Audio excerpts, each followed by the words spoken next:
Hello, hello. And here we are, the end of the series. Season one of A Night of the Seven Kingdoms is over. Um, Overall, I mean, I would say, look, Ira Parker, he changed some things. He didn't change enough to fuck it up. Like, he changed some things, right? And there are some changes that I really disagree with, especially in especially in this last episode. However, he didn't change enough that it was bad. Like, he didn't ruin it. In fact, the last episode's really good. I think I actually. What's funny is that I think I enjoyed the fifth episode the most. I really liked the new flashback. I liked how he was making a statement about mothers, um, and used that in the name of the mother idea, and um, he essentially was replacing the dunk of flea bottom thing with the reason he's winning is because he didn't have a mother, and thus he was a harder fighter in a Rudy Rocky sense, right? With the last episode, there was a lot of good things, but there are a few things like I said, I do think it's very strong, and I think it's very strong mainly because of George R. R. Martin. George R. R. Martin is fucking really good at endings. And this is one of the things, The Hedge Knight is a fucking great story with a great ending. And most of it is taken from George R. R. Martin. The things you liked about the ending were probably George R. R. Martin things. Ira Parker made some changes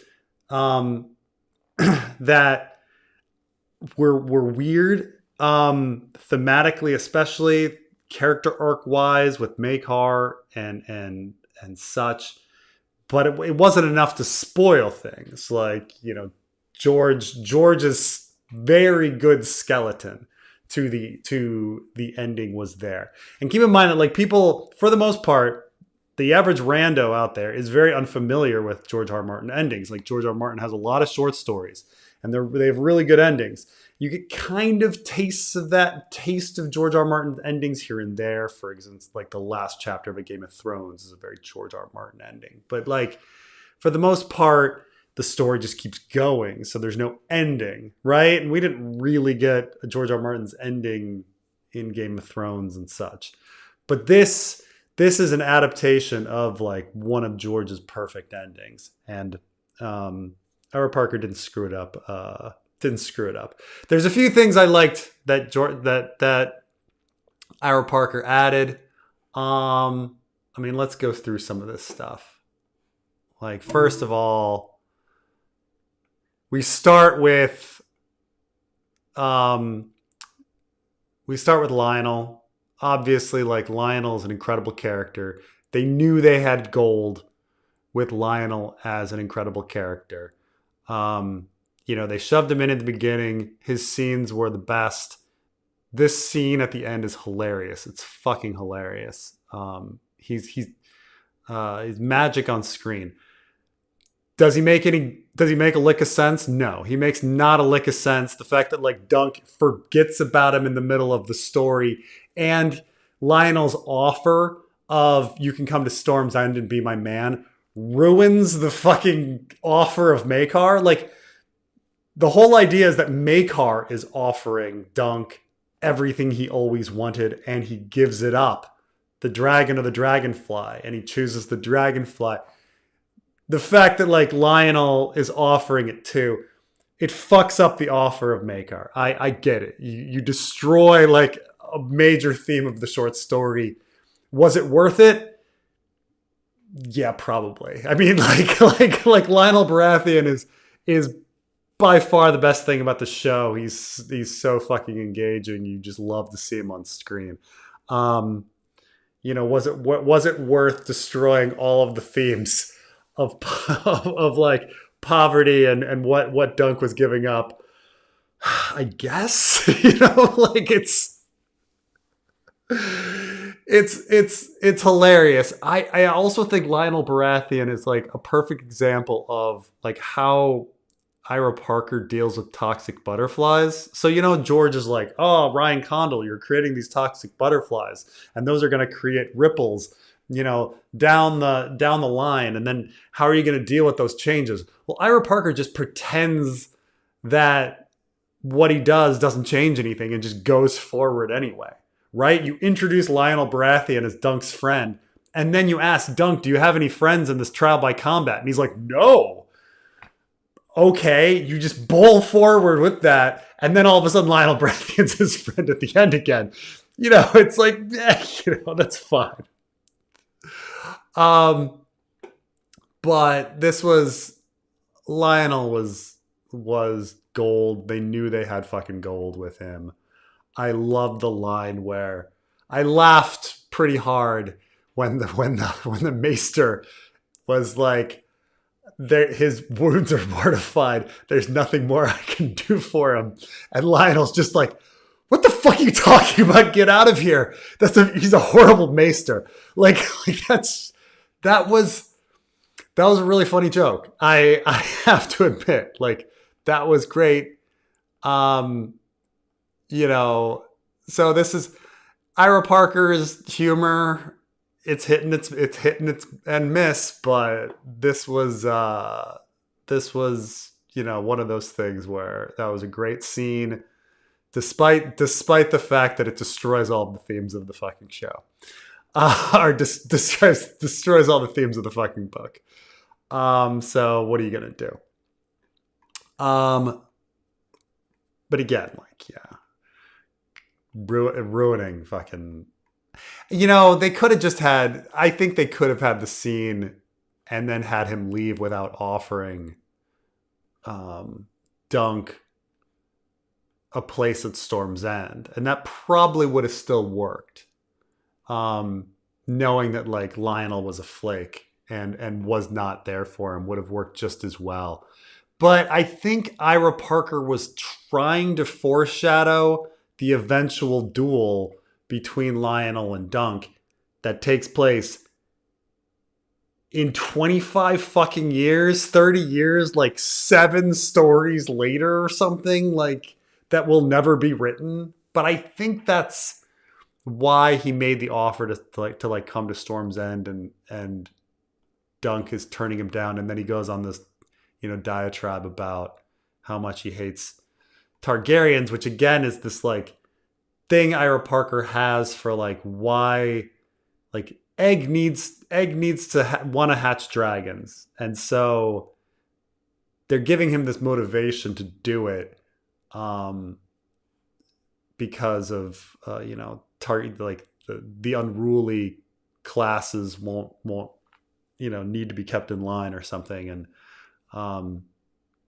you know, which is somewhat hinted at in the World of Ice and Fire, but it's mostly in the stories. It's just that Egg is into prophecy like everybody else. So, all right, next we get to the funeral.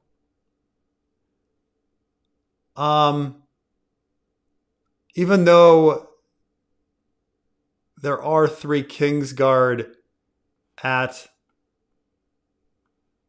supposedly at the tourney, we only see 2 here, but we get some, and they did put Manfred Dondarrion there, so I guess they did realize that Baelor was married to a Dondarrion, and so Manfred would have a place at the funeral. Though it's funny that Manfred never fucking talks to Baelor or hangs out with the Targaryens, like, during the tourney. Now, the small explanation for this is when George wrote the Hedge Knight, he did not know who Baelor's wife was going to be, and so that was just not written in. And so when they did the show, they didn't put that in either. But somebody caught at the end that, oh yeah, eventually George retcons the situation and makes Manfred a Dondarrion, makes Baelor's wife a Dondarrion, and therefore he should be there. So But well, I don't know where the third Kingsguard goes. They never hired Crakehall, I guess. So they never hired an actor for Crakehall. So um, they're just like, yeah, let's not have him at the funeral. Um, or maybe he has to be. I mean, your in-world explanation is somebody's got to guard Arian in his bed or something. Um, anyway, we get Baby Septon. Baby Septon is you know, I don't know like who Baby Septon like knew, but to get that role, but he gets some great speeches to show off his acting chops. So um, good on him. They then we get Valar. You know, the to be honest, the Valar scene is really good. Probably better than what's in the source material. In the source material, Valar is just a dick. But they extended this out a little.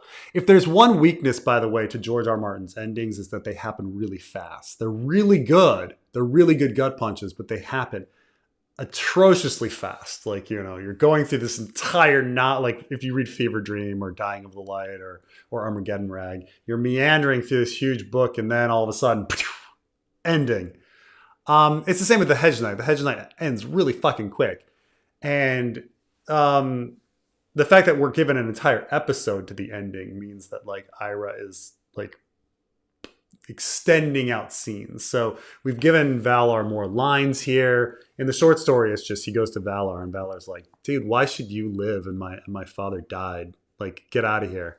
This, he's much more thoughtful. He talks about the armor and the sadness of a father dying in his son's armor and stuff like that. That's all added stuff. Um, so this was a nice improvement actually on the source material. Is the extension of the Valar scene. You really feel his sadness. Um, in the short story, he's just an angry dick. He's just like, who the fuck are you? Get the fuck out of here. And that's like the end of the scene. It's very short. So they did a good job at like, extending things out. So then we get, oh, right. We got our fun little goodbye scene between Raymond and Dunk. Also really good. This is an addition. There's no sweet goodbyes between these two in the short story. The fact that they created more of a friendship here, and Raymond as an act, I mean the actor and the role is done really well.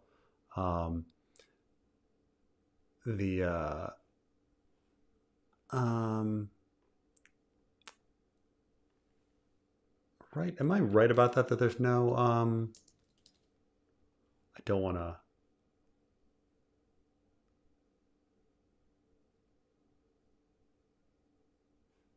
Yeah. Yeah, I don't think there's anything. I think they just go right to it. But anyway, um, we get this. It's a pretty touching scene. They kind of no homo it here though. Like Raymond's giving him a hug, and then Dunk's like, yeah, yeah, yeah, yeah. Okay, all right, that's enough. They no homo it, or they make a joke out of it. Like, you're hugging me too long, bro. It's like, you guys been through a bunch. Give Raymond a nice long hug. He's good. And then the Rowan scene comes, which is just weird, right? I mean, we're supposed to think this is very funny. That Raymond is like somehow thinks that, am I gonna get this? That this sex worker is, someone that he could marry, and that he's dumb enough to think that like she would know she's pregnant after one night of sex, and that she's probably, if she is pregnant, she's probably pregnant with another man's child, namely Manfred Dondarrion, and therefore like he'd be raising Manfred Dondarrion's child as his possible heir, 50-50 chance, having a boy or whatever. It's peculiar though. It's a peculiar scene because her name is so similar to Rohan Weber, and that she's also a redhead.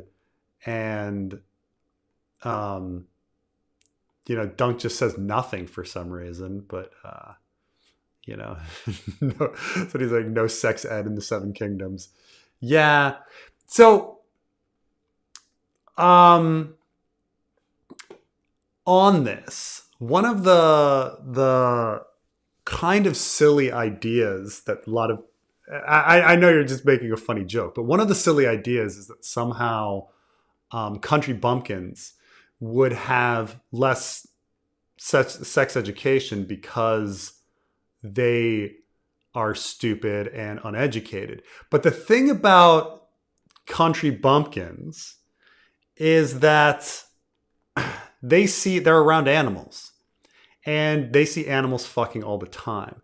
And so as it turns out, like, children in rural communities are well aware of sex and how sex works, much earlier than urban communities. So the idea that the idea that in this very agricultural society where, again, like, Raymond lives on a fucking apple orchard, they have animals fucking everywhere. He owns a horse. They own fucking horses. Like, they would all understand how sex works. They would all understand how sex works at a young age. But this idea that like anyone wouldn't understand how sex works is ridiculous. They're around animals fucking constantly. They know what it is. But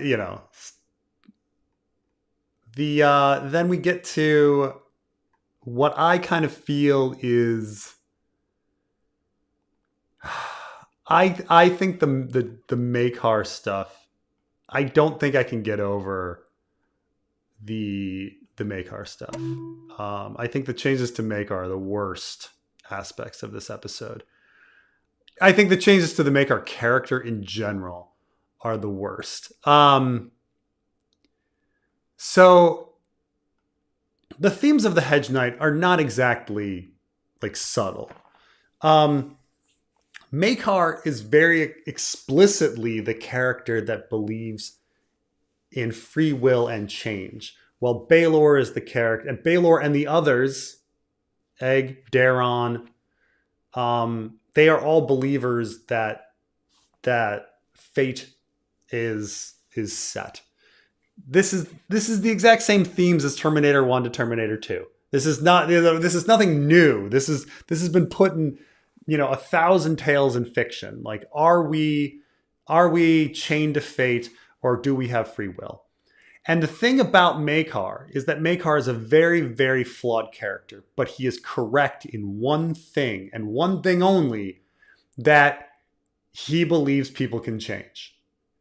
And at the beginning, when we meet him, he specifically says, like, as Baelor's like making comments underhandedly about Arian being nuts and Daron being a drunkard, Maekar is like, no, I'm going to change them into proper knights, or I will kill them. Like, he's a dick about it, but he believes in change. And the fact that like they have fucked this up at the end. Maekar has a beautiful, beautiful speech from the short story that I'll read here. They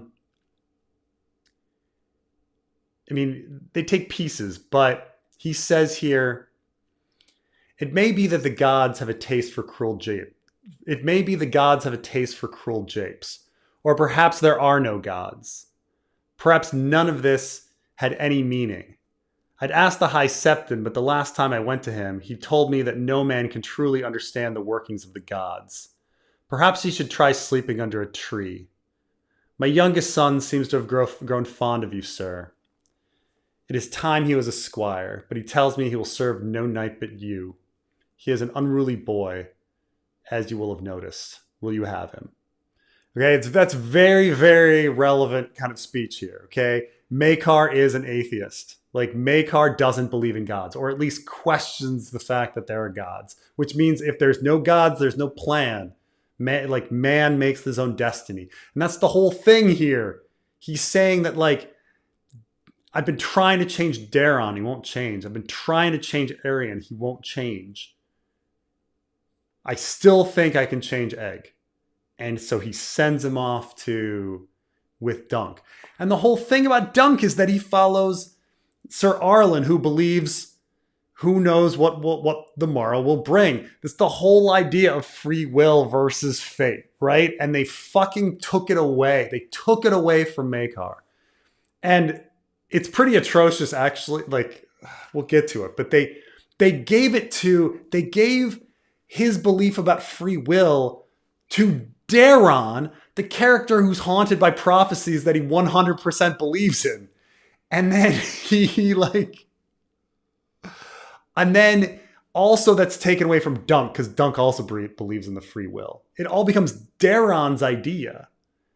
And then Maekar never agrees to it because Egg runs off. So I'm just, this is the change I really can't. I really can't like stomach. This is the worst change, was the Maekar change. It's such an important theme of the story, is the free will versus fate aspect of it. And the hope for Egg at the end, that he won't go down the same path as Daron and Arion. I understand why they gave the lines to Daron. Like, they gave it as some sort of redemption to Daron, but not that Daron need redemption, but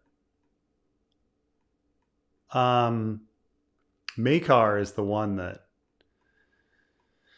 Maekar is the interesting character. So in the end, they make Maekar into like, I love my sons too much to lose them, and Egg is my last son, and I can't let him go, because the whole like, I love my sons so much thing, they really push on Maekar here. And it's not that Bookmaker doesn't love his sons, but he doesn't love them as much. Showmaker loves his sons more than Bookmaker, because Bookmaker says he's willing to kill his sons to make them into like honorable, proper knights. Showmaker unconditionally loves his children, and he wants his children around him constantly. He's trying to save Arion during the trial by combat. He doesn't want to lose. He doesn't want to not have Egg around him. But it's Bookmaker is all about like, I want to see their character change into becoming good, honorable men, honorable and brave men. Because people can change. It's not like fate has not determined it.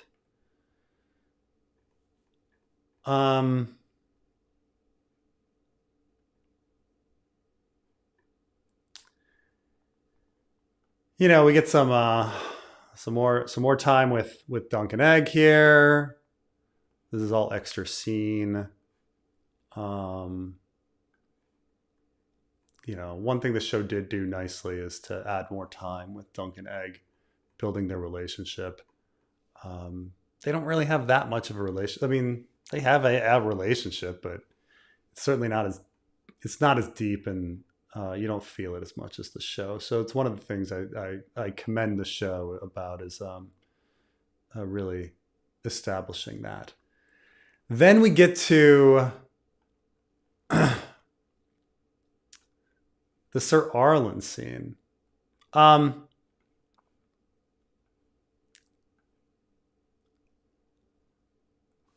this is funny. I mean, I like this scene. I do. I think Ira Parker, understood that Dunk wasn't a knight. And I know that there's still some ambiguity here. Technically, it's not impossible. There's more adventures after this that Dunk and Arlen could have. Maybe Dunk was knighted in that period. No, like Dunk was not knighted. We know this. Ira Parker recognized this. He got it, and so we have this. I definitely think that this is a joke at George, where he's like, he says a true knight finishes his stories. I think that's definitely a joke at George. I mean, Ira Parker's got a funny sense of humor, as we've learned, and this is definitely a risky joke that he's thrown in here, throwing shade on George. But yeah, that was kind of funny though.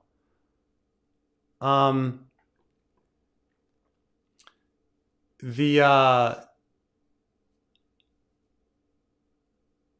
I like the penny tree explanation for because we never know what the pennies on penny tree are. I think the penny tree explanation is a pretty good one. I'm a fan. I'm a fan of that. That's a neat idea that the pennies represent, like, you put the penny on before you go off to war, and so if you come back, if you die, the penny stays there, and thus the tree fills up with pennies for all the lost lives. I think that's a neat explanation for penny tree. I'll grant that.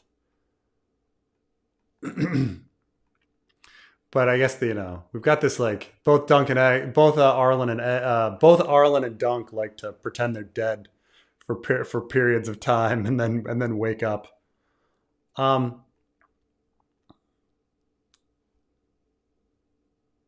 Anyway, we get more of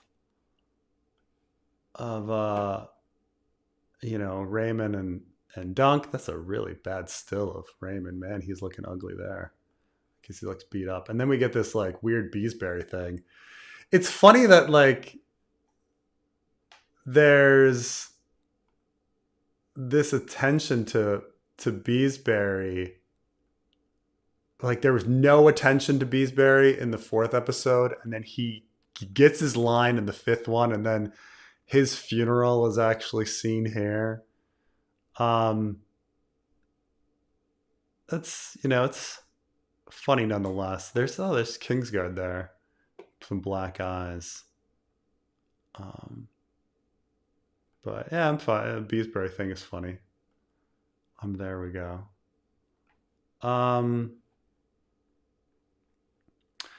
But yeah, more Rowan, not Weber, Rowan, not Rohane. And then we get, they decide to throw in Darian, or I keep calling him Darian. I've told you this before, like, I slip up and call Darian because George slipped up and called Darian in A Feast for Crows, and even though they're completely different characters, right? But they make Prophecy Guy. Now, keep in mind that, like,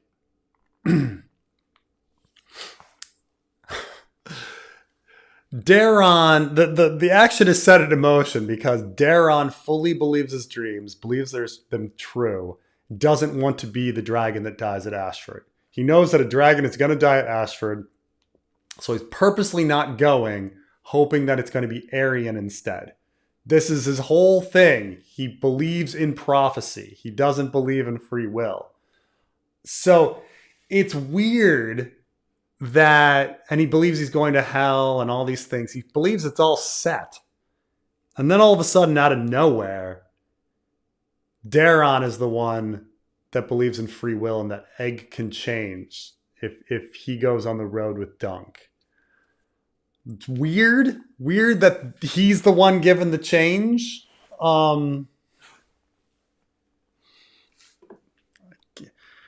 He gets the redemption arc. Daron is the one that Mr. Prophecy Dreams is the free will guy. The guy who has no children, right at this moment, who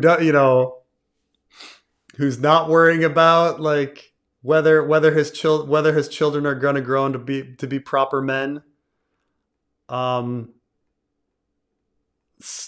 It's weird. It's weird. Like I said, just a change I did not agree with. I wish they would have kept Maekar as the one. But and then the other thing is also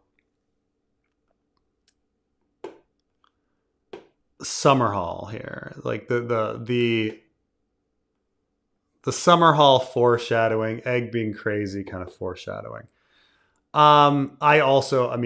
This is Ira Parker foreshadowing Summerhall and the insanity of Egg. Why he felt the need to foreshadow this when it's never, like, when we're talking something that would happen 10 seasons in the future and that will never be written. I mean, I feel like he was probably just killing time. Like, what can I add? What scenes can I add to fill 6 episodes? I've talked about this before. I don't like Summerhall. I think Summerhall makes the Hedge Knight into a bad story. The Hedge Knight is a story about, it's in the same respect of like why everybody hates Terminator 3. Okay. I dislike Summerhall for the precise reason why everybody hates Terminator 3. Okay?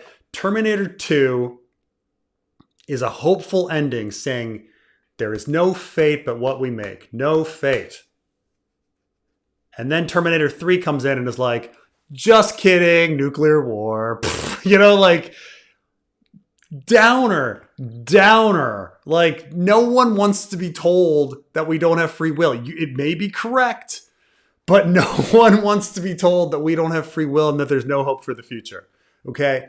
So the Hedge Knight, which is all about like, you can take Egg because there is hope that he can change and not be like Arian or Daron. And then to be told, actually, it's going to go all bad. It's Summerhall, insanity, fire. It's going to be the worst. It's actually going to be 20 times worse than Arian. And 50 times worse than 100 times worse than Daron. I mean, Daron, what did Daron ever do except maybe give a few people the pox? But Arian, what did he do besides nearly kill himself? Besides beating up Tansel Tootal and drinking some wildfire. He didn't start a fire killing, dozens of people. I hate Summerhall. I hate the fucking idea of Summerhall. It's Terminator 3 to Terminator 2. That's how I feel about it. A Hedge Knight, it's a fucking great, hopeful story. And the thing is like, fine, we can just set Summerhall aside and like the Hedge Knight as a story. But now we're getting Summerhall fucking crammed down our throat when this was a hopeful story. This is a hopeful story. And then it's like, no, it's not.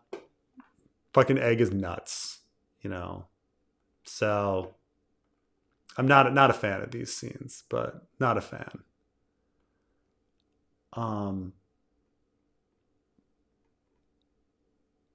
Anyway, he goes on and he's about to kill Arian, and then his dad stops him, right?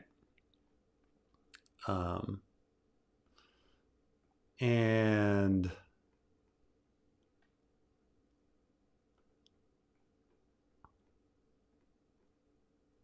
that leads to now Dunk.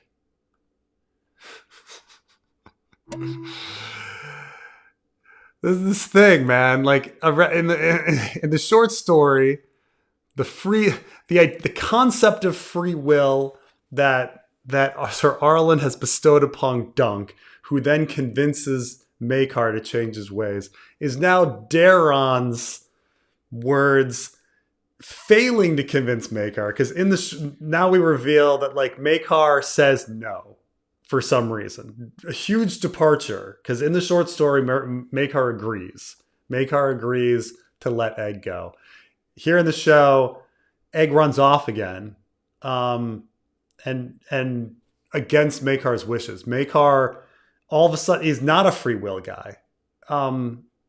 So anyway, I'm harping on this too long, but it's a lot of fucking scenes. It's a lot of fucking scenes.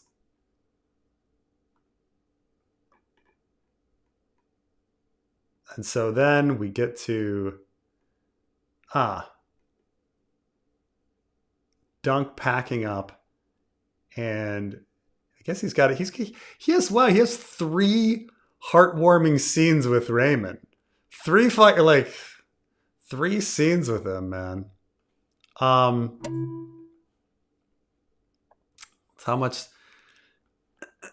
Anyway, he brings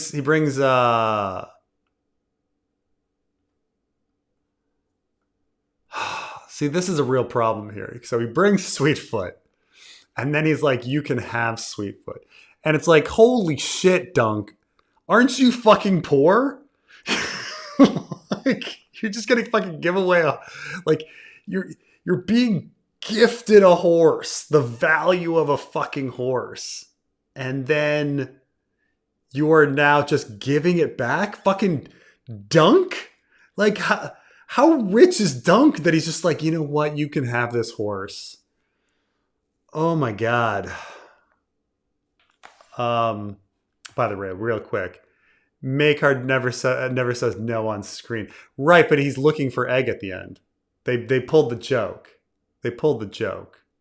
So he does say no, because he's screaming at everyone, like saying, where's Egg? But this is really weird. Again, like, Dunk never acts like a poor person. But anyway, they need the explanation on why Sweetfoot isn't there. But we have another sweet scene between them. But it's like, Dunk's not poor.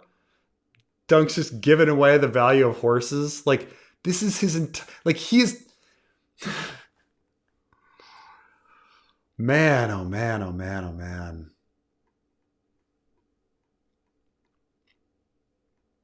And then Egg shows up and says that he will be his squire. I'm just gonna grab the puppet line. Yeah, here we go. So there they have him at the end. It also like doesn't make sense that he would give back Sweetfoot when like Chestnut is a fucking stot. Like, Chestnut's on its last legs. Like, Chestnut is a dying horse. Chestnut literally dies a few weeks, like a couple weeks after the story. Like, if anything, you give him Chestnut. Be like, thank you for giving me Sweetfoot back. Here's Chestnut. Like, why would you give away God. Man, oh man, oh man, oh man. It's so fucking weird. Fine, all for a sweet scene. I mean, I do think it's fun that, I mean, I'll grant that it's really fun that the horse, you know, when you want to be nice to a horse, you give them an apple, and he fucking gives them to a guy with an orchard. That's clever, but it's also like completely out of character. Like, Dunk's poor. Anyway, we get this little touching scene just in case you didn't get the parallel of Knight and Squire, Sir Arlen to Dunk to Egg, which by the way is like crammed down our throat in the short story too, but it's mostly in Dunk's head. So I mean, in case you didn't get it, we get Sir Arlen's ghost here, kind of on the riding with them. So, which is fine. It was a touching little thing. And then we get the after joke of Makar actually said in the show, specifically Makar said no, and he's been looking for Egg, and he's like, where the fuck did Egg go? And so I guess they're going to get written down in a day. Well, like, anyway, that's it. Like I say, I still think it's a fucking great episode. I think that there's as I've gone through, there's a lot I did not agree with, but I still think it manages to be pretty good. How would you rank all the A Song of Ice and Fire related seasons? I would say, look, I would put Night of the Seven Kingdoms. I would put Night of the Seven Kingdoms fourth. I would say Game of Thrones season 1, Game of Thrones season 2, Game of Thrones season 3, A Night of the Seven Kingdoms. I would put it pretty high. I'm not saying it's as good as the first 3 seasons of Game of Thrones. The first three seasons of fucking Game of Thrones are fucking pretty epic. But yeah, no, I'd put it fourth. I'd put it above season 4. And season 4 is the one I'm kind of like mixed on, right? Season 4 is still pretty good Game of Thrones. And then the drop off happens in season 5 and it plummets really fast. But this was pretty solid. But then again, I had really good source material, a complete source material. Obviously some changes were made, but like I say, it's not enough that it detracts from the whole thing. And there's a lot of great things I liked. There's a lot of original stuff that Ira Parker put in there that I really liked. I mean, Lionel Baratheon, the flashback. There's a lot of fucking good stuff in there. So yeah, fourth. And then after that, what? See, Game of Thrones season 4. Then I would say House of the Dragon season 1, House of the Dragon season 2, Game of Thrones season 5, Game of Thrones season 6, Game of Thrones season 7, Game of Thrones season 8. Like that would be my list. I don't know, man. Maybe I'll put House of the Dragon season. I don't know if I'd have to think about like which, because once you start getting into the bad, like what do I do? Yeah, no, I'm gonna stick with that order. I'm gonna stick with that order for a while. Game of Thrones season 1, Game of Thrones season 2, Game of Thrones season 3, Night of the Seven Kingdoms, Game of Thrones season 4, House of the Dragon season 1, House of the Dragon season 2, Game of Thrones season 5, Game of Thrones season 6, Game of Thrones season 7, Game of Thrones season 8. Like in that order. Yeah. That's what I'm going with. Summerhall sabotaged by Blackfires. That would be fucking awesome. That would be fucking hilarious. Oh my God. I mean, I don't think so, but man, that would be an incredible plot. Like, yeah. Like Blackfire supporters sabotage them the whole time. Just to keep out their dragon. Just to keep But the thing is, the problem is we don't know enough about Summerhall to really get what was happening. I mean, obviously, Blackfires are still going on because the Nine Penny Kings happens after, which is, I mean, Nine Penny Kings is essentially a Blackfire rebellion. But let's see, that happens in what, 259, and the War of the Nine Penny Kings is, of course, 260. Shit. See, now the timing of those two events now is suspicious, right?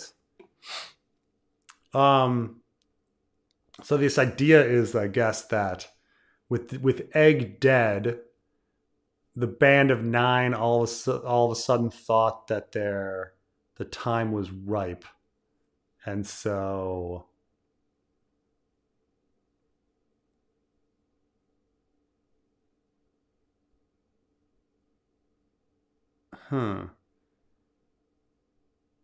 so what is this idea that, but that's the thing, is like, you could, because Summerhall happened in 259, you could just argue that Egg was looking for dragons to fight the Blackfires, but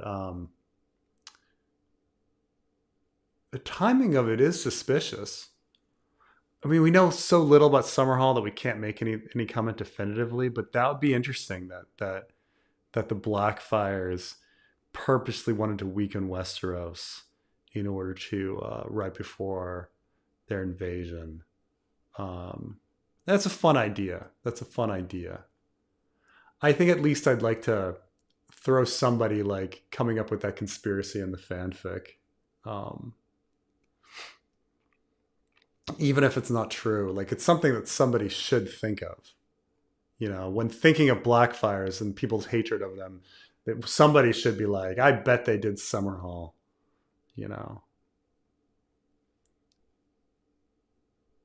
The jazz medieval contrast was great because it reminded me of the band Soul Invictus. Everyone should listen to the album Thrones, various song of Ice and Fire coded. It wasn't the only time that we've had modern music pushed into Game of Thrones credit sequence. I mean, I think if you remember, when Jaime's hand is cut off in season 3 of the show, we get kind of a rock punk version of the Bear and the Maiden Fair. And there's probably a few others too. So I mean, it's not the first time that like the credit sequence has been given to modern music. But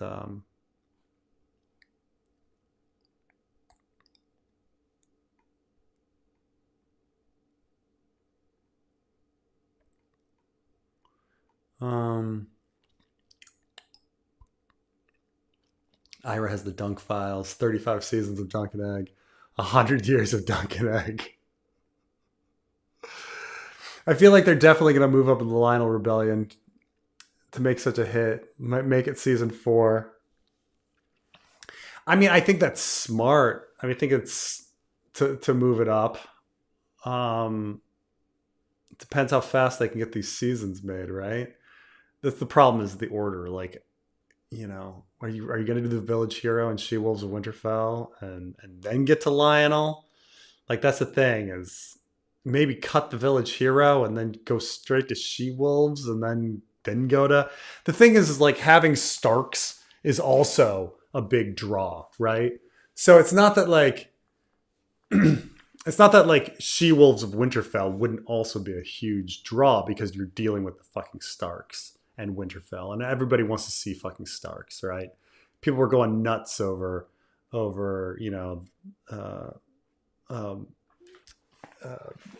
Barrack Stark. I've totally forgotten his fucking name. Baron Stark, with ice. You know what I'm talking about? During I mean, fucking goddamn it, the Hour of the Wolf. I forget my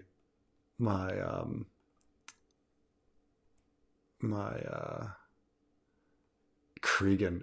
Was it fucking Cregan? It is freaking Cregan. What was it? Why was I confusing it? Was it because somebody else is the Stark before Cregan in the war? Why would I be forgetting Cregan? No, it's a Rickon before him. I don't know what I was thinking. Obviously it was Cregan. But everybody was going nuts over Cregan carrying ice and all that shit. Like it's so like they clearly want to do that, but the thing is they have the material for for Sworn Sword and Mystery Night. And obviously Sworn Sword is getting filmed right now, so that's happening. So you get Mystery Night, and then you got your choice. Do you want to do Lionel, or do you want to go She Wolves? I admit that, like, if you don't have Village Hero, you don't have fucking Village Hero. No one's gonna fucking care about Village Hero. Like, okay, something in the Riverlands. Who gives a fuck? Um, that one can be just because the idea is you'd have Village Hero if George wrote it, right? Like George says he's going to try to work on Village Hero. If George wrote it, maybe you do it. But if you don't have it, you might as well jump right to She Wolves, and then try to get to Lionel by season 5. Season 5 is the soonest I could see it, because Starks are just as much of a draw as Lionel. Um, Lionel calling it a roast was out of pocket. Was that the Oh yeah, when he talks about the funeral. Oh, you're going to the roast. Oh yeah, yeah, yeah. That was quite funny.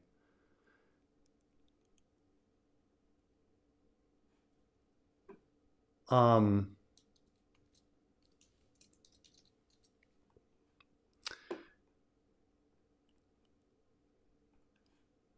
uh what kind of name is Manfred? It's implied you're a man already if your name is Fred. Manfred Mann is likely named after the band Manfred Mann. Like the Mighty Quinn. Come on without, come on within. You've not seen nothing like the Mighty Quinn. That'd be my guess. But I don't know if is Manfred a name by itself? Manfred Mann. Traditional Germanic male name. But like Manfred Mann is definitely like that was definitely like George's music time period, okay? And like his music genre. So like he was into the hippie folky peace love music. That was he was definitely going to be into Manfred Mann. Um and so he's naming Manfred Dundarian likely after Manfred Mann. Um but yeah, it's a real name. When Quinn the Eskimo gets here, everybody's gonna jump for joy. Why so skeptical for the future of the show? Why shouldn't they invest in this show for the next 20 years? Seeing Egg and Dunk grow up would be great. I'm just going with um I'm going with the experience about like TV shows in general. So, yeah, occasionally you get these shows like Grey's Anatomy or Law and Order. But in each of those cases, when you have like these shows that go on for 20 seasons, um, they largely have a rotating cast. And by having a rotating cast, you do not have to pay huge amounts of money to your A-list actor. And even when you have characters that are not being rotated, like Law and Order, Criminal Intent, it's like the same woman, or like Grey's Anatomy woman's been there the whole time. Um, the show never really hit like peak. It was always like going right under the radar at a certain level of popularity where it's the costs are not getting so outrageous that you have to cancel the show, because that's the thing. Everything's a function of cost and ratings, right? So yeah, I mean, if you had some situation where the show never really got too popular and neither Dunk nor Egg started demanding more money, and it was just getting kind of these like okay ratings the whole time and just kept going in that perfect situation of Law and Order SVU, or Grey's Anatomy, you might be able to get it, but those shows are so rare. Those shows are so rare. Either a show blows up and the actors demand $1 million an episode, or you know, it just interest dwindles and the show disappears and dies. You know, having that like sweet spot, it just doesn't happen. It just doesn't happen. But yeah, 20 years? No. Like these they just don't think that far ahead, you know. They're just thinking about next year and the year, you know. Like let these people think about a 3 or 4 year horizon is insane with them, because they're constantly thinking about the shareholders this year and if there's going to be a merger and what they can do.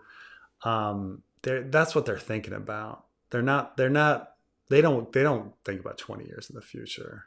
I've never seen a show renewed for more than 3 or 4 years in the future.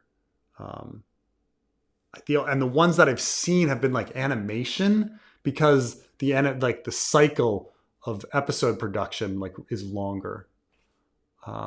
Like The Simpsons and stuff, where they have to like do stuff and then send it to Korea and stuff. But yeah, that's I'm very skeptical of the future of the show. Very, very skeptical. Just because of, and it's nothing to do with like the show specifically in particular. I'm talking about just shows in general don't last that long.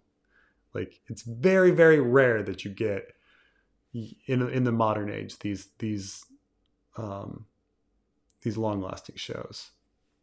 So, second season should be Dorne Old Town, build a 2-year relationship with the books and not run out of material. Thoughts? Oh, sure. I mean, but they don't. Here's the thing: is George never wrote the Dornish Adventure. So, like when George thought about all of the Dunk and Egg stories, he did think like, okay, there is a Dornish Adventure that Dunk and Egg have in between the Hedge Knight and the Sworn Sword. They talk about it. They talk about this Dornish adventure they had. We know that they don't run into Tansel, but they have some time. They have a couple of years. It's great. They should, absolutely. However, that story doesn't exist. The Sworn Sword does. And so, yeah, should second season have been in Dorne? Yeah, if George had written a story, but he didn't. So we're going on to Sworn Sword. Like that's just the way it is. But yeah, I mean, George kind of said like, it's funny because like reading some of George's like old comments about Dunk and Egg, because like literally like 10 years ago, he's like, yeah, I could go back and write the Dornish Adventure. And I'm planning on writing like at least a dozen stories with Dunk and Egg. Decade later, none of them, you know? So it's what we kind of know is that he's talked enough about Village Hero and She-Wolves of Winterfell that he has a pretty good idea those events in detail. He has a very broad idea of like some of the other events, like the duel with like the Blackfire rebellions and the council and the duel with Lionel and Summerhall. He has very broad strokes on those ones, but he has we kind of know he has very specific notion of what the plots of She-Wolves and Village Hero are. She-Wolves especially. But, you know, I don't think he ever really thought about the Dornish Adventure on like what it would have been and what they did during those 2 years. But it's too late now. They're already George has said if he's writing another story, it's going to be Village Hero next. Which is surprising that he didn't jump straight to She-Wolves, but you know, he's not going to go back he's never going back for Dornish Adventure, unfortunately. And it's too late. They're already filming Sworn Sword. We're past it. It's done. That's it. But yes, it would have been better to have that. I mean, the more adventures, the better, right? You know, but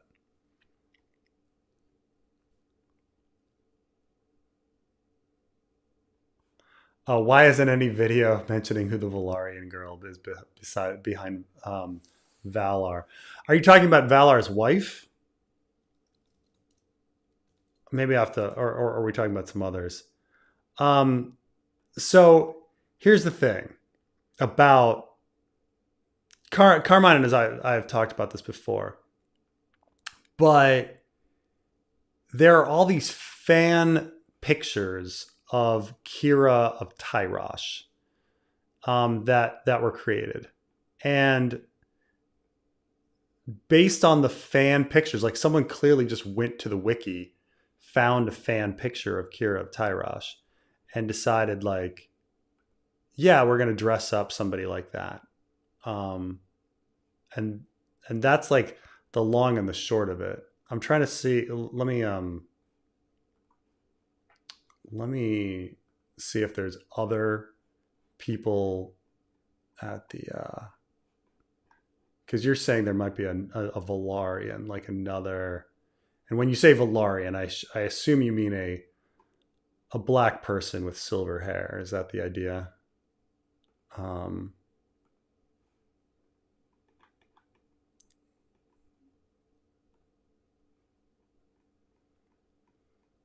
But that's the other thing is like, okay, if we're establishing that Valyrians can have any set of skin color, which is kind of established in Game of Thrones, that Valyrians can have any skin color, because Salador San is obviously like Lyseni and very Valyrian, and he's black in the show, though he has black hair.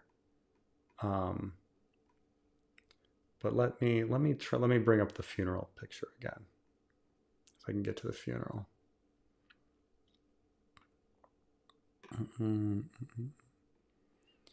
Okay, he sees a Beesbury's funeral. Here we go. The flashback to Arlen of Pennytree.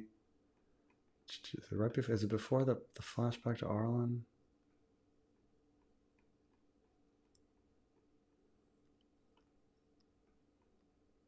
Yes, it is. Okay, wait. He goes, is it before, he goes after?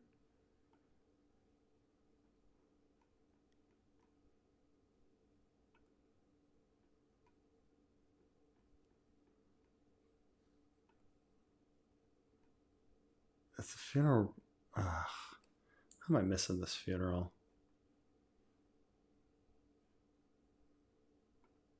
I mean, they mentioned the funeral.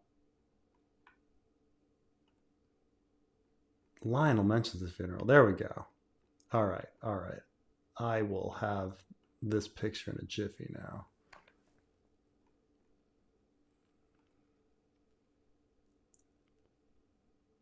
Okay. Yeah, no, that's it. It's just Kira of Tyrosh. So yeah. That's the only thing to it. Is yeah. So what he's talking about here is, you can see that Valar's wife is dark skin with silver hair. That is completely and utterly a function of a fan artwork creation of Kira of Tyrosh. Someone made this picture online, and that was later followed up by this picture online, and that was followed up by this picture online of this like, there is nothing in any source material that says what Kira of Tyrosh looks like. There is none. Okay, we've the idea that she has colored hair just comes from the idea that like people in Tyros like dye their hair. But the fact that she's tan, like that comes from literally nowhere. I mean, the internet is filled with these things. This is like the weird fucking Lyanna Rhaegar romance art that fucking litters the goddamn internet and shit like that. You're just like, this is from absolutely nowhere. Nowhere. Okay? Somehow one person saw something, so they started mimicking it, and then another person saw something and started mimicking it. There is zero in any written document that says that this is what Kira of Tyros looks like. But somehow, and if you look closely on the girl, like her hair is pink. It's not just silver. Like the creators of the show went and they saw all these fan art pictures, and that's what they did. Like nothing, zero in source material that says her hair color or skin color. Nothing. Completely, utterly based on the fact that like on fan art, which goes to show like, hey, if you want to impact a show, make fan art. There's a whole bunch of there's an artist who used to do sigil art when Game of Thrones was on, and his sigil art was stolen constantly by HBO. His name was it like Cyrus Crane, Game of Thrones wallpaper? What was it called? Yeah, I think it was.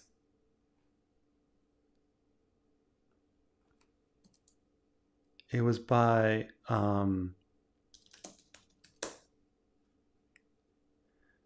yeah. I mean, I'll show you an example of it.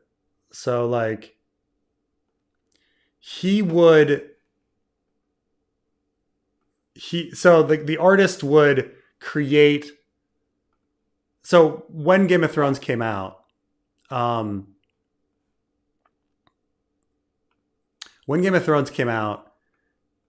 HBO released a whole bunch of artwork, wallpaper artwork for the major houses. So like, if you want to look up, like, so they were creating like this was something that HBO actually made. And so he was like, okay, I'm going to take this design and do it for like a whole bunch of major houses. And just for fun, he was doing this and putting them online. But because he was doing the same thing, like he was putting HBO Game of Thrones at the bottom, and like he was creating them so authentically like the HBO ones. When HBO went searching on the internet for what these houses and what their sigils should look like, they saw these and they were completely, utterly fooled and thought that that was it. And so in the end, when Howland Reed finally appears in the show, they gave him the fan art sigil, the precise fan art sigil. So that's the thing, man, with stuff. When you put stuff on the internet, like people go searching for it, and they get these ideas. But like Kira of Tyros, based on nothing, based on fan art, like got her put into the show with dark skin and pink hair, you know.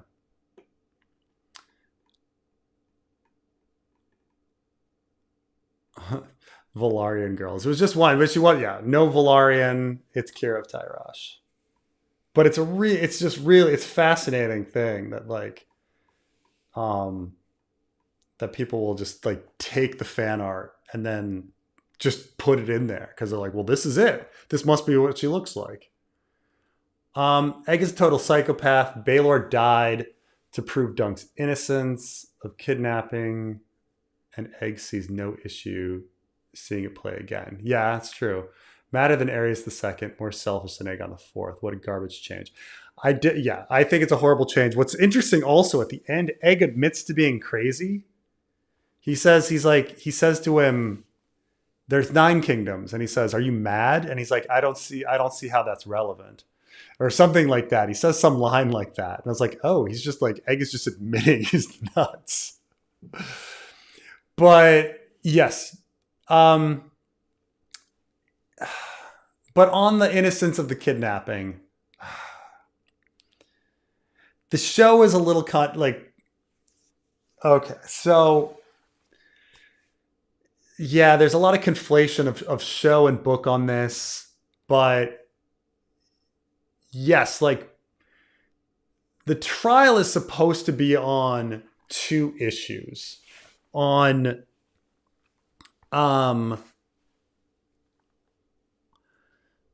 it's supposed to be on Dunk hitting a prince, and it's supposed to be on Dunk kidnapping a prince. And so in that sense, he has wronged 2 princes. He's wronged Arion and he's wronged Daron. And Arion uses this excuse for the trial by 7. He certainly doesn't believe it, but he's just like, oh no, I had to in order to so that both me and Daron could fight. I think in the book Daron withdraws his accusation, but the trial is already going, or he says he's going to withdraw the accusation, but the trial is going to go anyway. And so it kind of doesn't matter. And so it's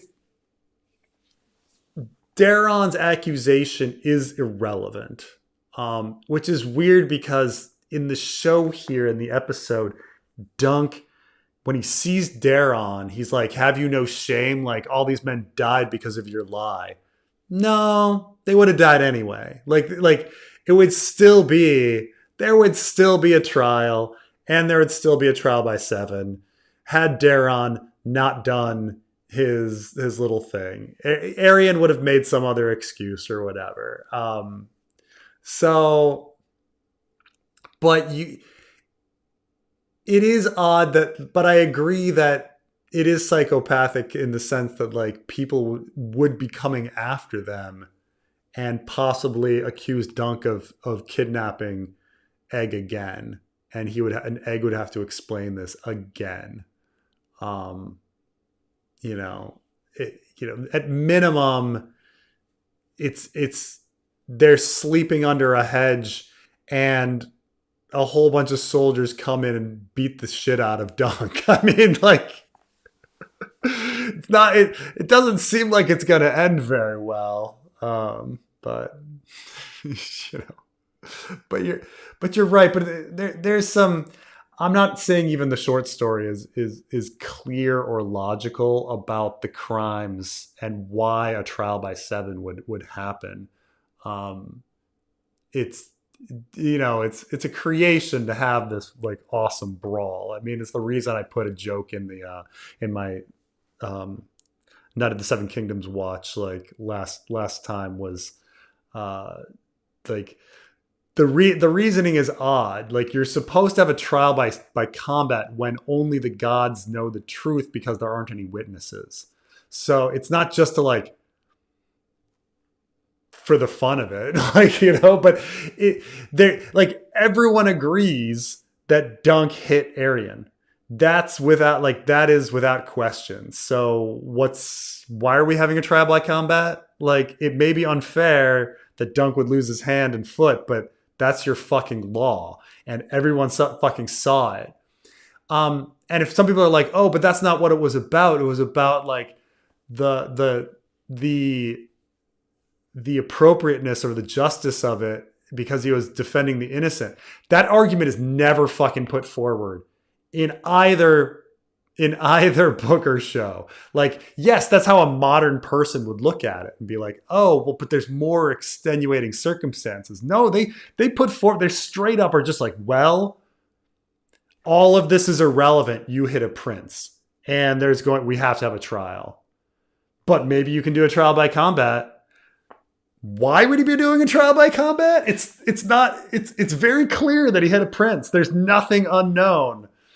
But we do a trial by combat because it's fucking awesome. And that's the whole fucking premise. And it's awesome to have a trial by combat. That's why it's done. But yeah, George fucks up in the short story, but he fucks up in order to have this fucking epic shit. Like, you wouldn't a fucking trial by 7 over something that like everyone knows happened. Like, there's no so.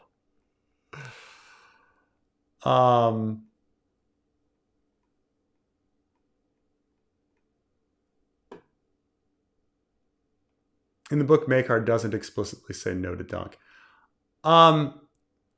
In the book, it's all just implied. Like, Maekar leaves the room, and then Egg's like, my dad says I'm supposed to go with you. And you're like, oh, Maekar changed his mind. Maekar implicitly says yes in the book. In the show, he explicitly says I wouldn't say explicitly, but in the show has made him be implicit. It's an implicit no because he's looking for Egg and he's angry. So clearly he said no. The book, it's an implicit yes because he walks out, and then in the next scene, Egg says, my father says that I'm to come with you. And then on in the future, it is never an issue or a problem that Egg is with them. Like Egg was with Dunk. It is like there's the idea that Maekar said no is just absolutely, that's not the situation. Like, Maekar clearly agrees. He walks out without saying his decision. Then Egg reports on his decision. My father says I'm supposed to squire for you. And then on into the future, everything is fine. Like, it's not like when Bloodraven shows up in Mystery Night. He's like, and I'm bringing you, Egg, back to King's Landing. We've been looking for you for fucking years. Like, no. It's a very different situation. Clearly in the short story, Maekar said yes. Clearly in the show, Maekar said no. That's a huge change. That's a huge change. My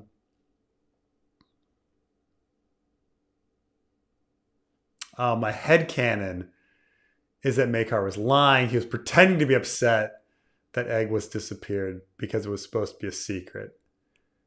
But the problem is like, a whole bunch of knights would be like, I will rescue your son. No. Like, it wouldn't work, right? All these knights would be like, I will bring them back. And then you have to be like, nah, don't do that. No. But last time you sent the Kingsguard to find him. Yeah, I understand, but not this time. Like, the headcanon, I'm sorry, the headcanon wouldn't work.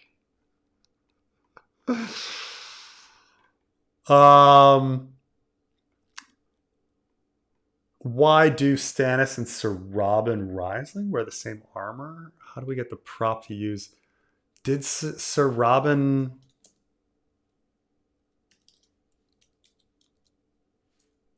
I've got to look at it. There is a lot of reuse of props. But I'm trying to think. Is it really Stannis' armor?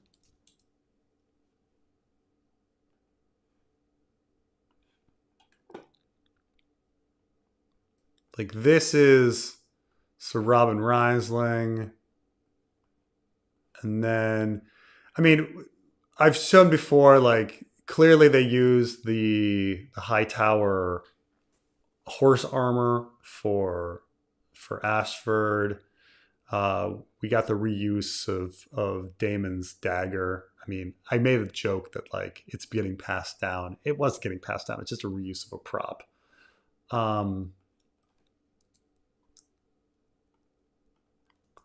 Stannis armor?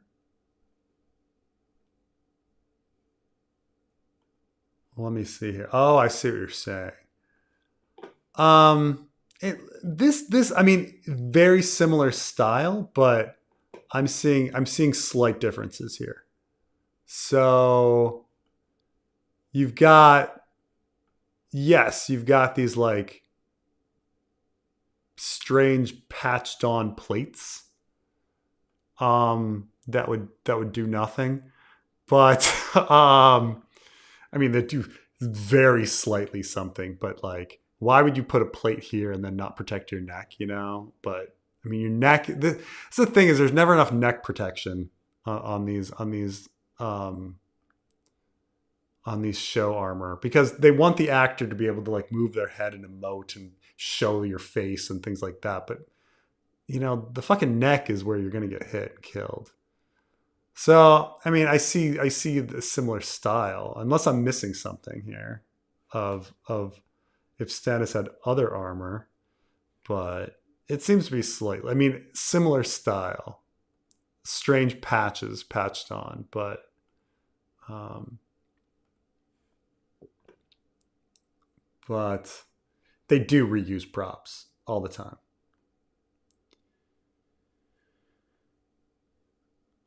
Do you think that Daniel Ing's Lionel, that Ira like Daniel Ing's Lionel so much that he'll shoehorn him into season 2 or Makar?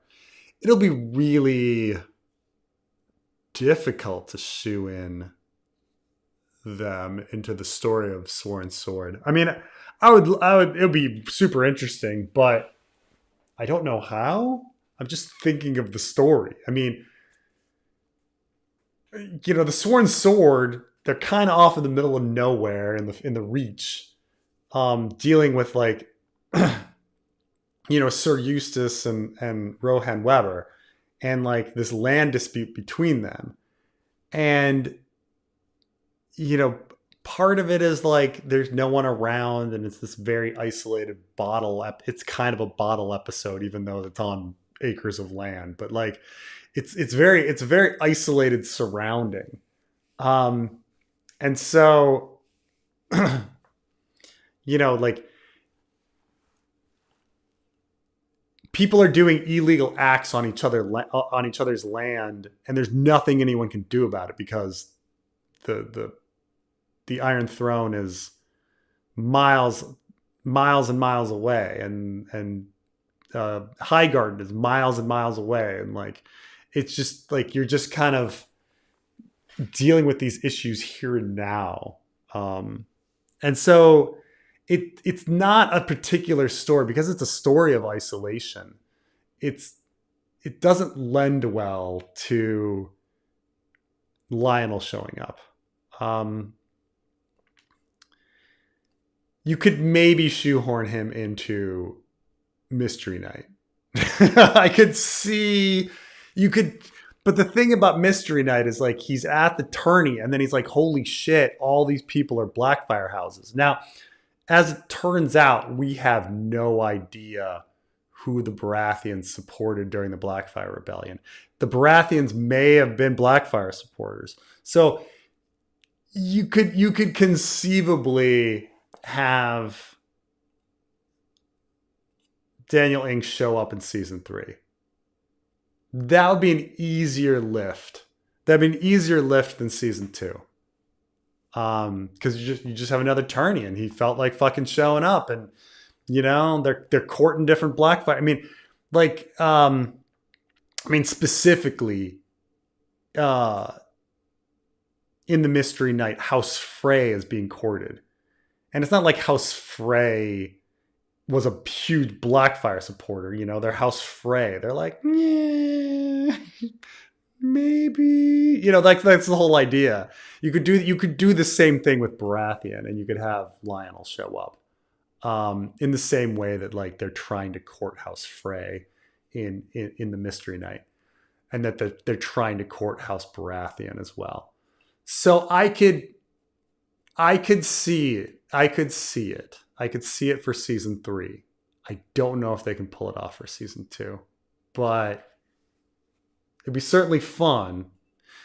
It'd be certainly fun if they somehow figured it out. But I mean, now that you're mentioning, like, if I was running the show and I saw the success of Daniel Ng, yeah, I'd be trying to shove in the actor into White Wall. Fuck yeah, let's do it. Get a petition going. Get a petition for House Baratheon to be at Lord Butterwell's tourney. Yeah, it's hard to write a happy ending for Dunk, knowing it's leading to Aerys II. Something has to go wrong in Egg's lifetime for his grandson to be like that.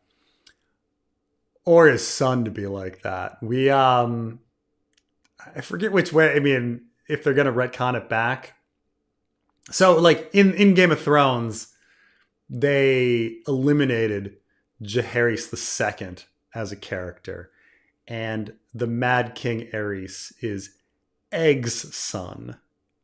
And now that they're actually dealing with this time period, they're probably gonna retcon it back to the book. I mean, but yeah, I mean,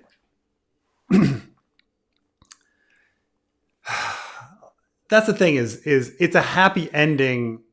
The story is about, like, free will. We don't know. Who knows what the morrow will bring? And the problem is that it's a prequel. We know what the morrow brings.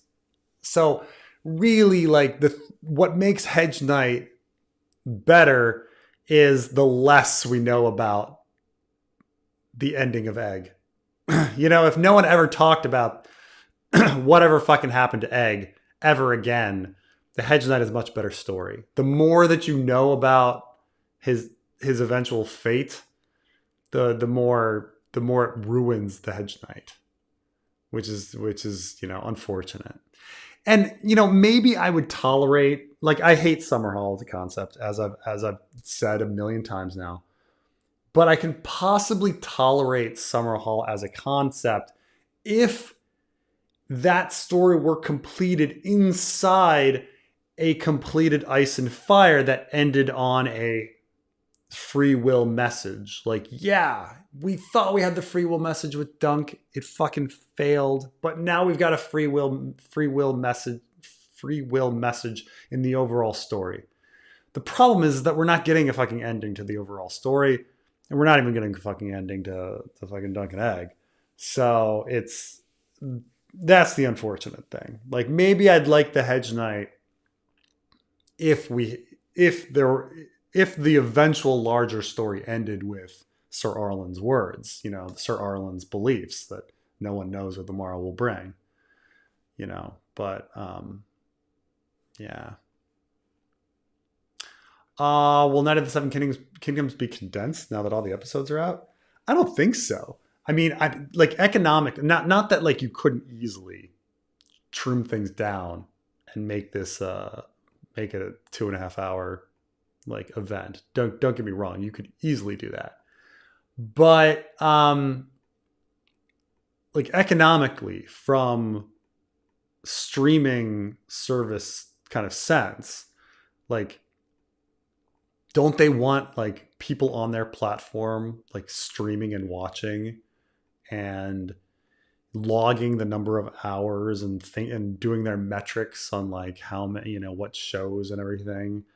I don't know if, like, the labor into producing a shortened thing would help. Would it bring in more viewers? Would it be worth the time and effort and money? Don't you want people with their eyes glued to programming? Or is it maybe just about subscriptions and they don't care about the number of minutes or whatever? But I maybe there'd be a fan edit, but I don't see them doing it without a real need for it. Change to Maekar was to set up darker Egg at Summerhall. Also, think that Arlen wasn't knighted, and it's why he never knighted Dunk. The thing is, Arlen of Pennytree, like, enters many tourneys. So conceivably, like, people know him as a knight, and people can vouch for him, and who knighted him was clear, and things like that. Um, so I mean, if Arlen was never a knight, I mean, you can't prove a negative. Like, maybe that's the case, and or maybe he had a very similar situation starting like Dunk, but um, eventually he's going to learn the vows. He's going to be, he has a long life of hanging out with knights and being attorneys. He would have heard the vows from other people. Um, so he would have been capable of doing it, even if he wasn't a knight. He could fake it. Um, that's the thing, is like Dunk didn't seem to know the words. Like, he clearly just didn't know the words. He's a teenager. Arlen of Pennytree was in his late 50s. He knows the fucking words. Like, I'm not a Catholic, but I know the Lord's Prayer. I've been in enough, like, I've seen enough TV. I've been in enough church services. I've heard it enough. I can fucking say the Lord's Prayer. You know, um, that's the "My Father who art in heaven, hallowed be thy name. Thy kingdom come, thy will be done on earth and as in heaven." Like, you just know. Like, Sir Arlen and Pennytree would know he could knight Dunk if he wanted. Um, but yeah, the change in Makar. I think the change in Makar was one for the joke at the end. I laughed at the joke. It's a funny joke, but it's done for the joke. It was spread out to fill more time. They wanted to give Daron some lines to bring Daron back, because a lot of characters are brought back in that last episode, right? Um, I'm surprised Steely Pate isn't there. Like, Steely Pate, like, is not in the last episode, but they brought back a lot of characters. You see Arian, you see Daron, you see Makar, you see Valar, you see Egg, you see Rowan, you see Raymond. I suppose you don't see Stefan. You do see Manfred. They wanted to throw a line to Baelor, and they wanted to have that joke at the end and stuff like that. I think that's this is me fucking up with Stark's name. It's so funny when people are like, "You got it, you got it."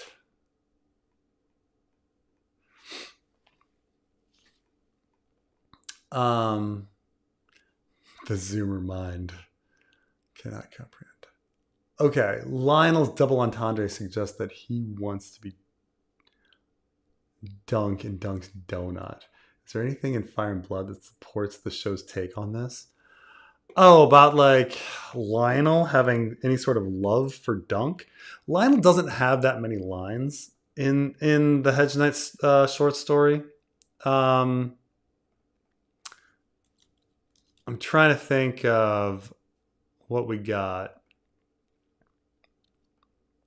Like, keep in mind that in the short story, Lionel does not make an appearance until Egg finds him.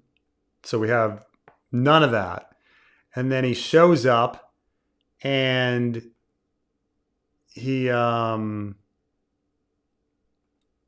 just has a handful of lines. Let's see here. He says, "Sir Lionel, I cannot thank you enough for coming. Nor Sir Stefan for bringing you." Sir Stefan? It was your squire who came to me, the boy Aegon. They switched it in the show to be like Sir Stevron, which is I think that was pretty funny change. I have no who the fuck is Sir Stevron.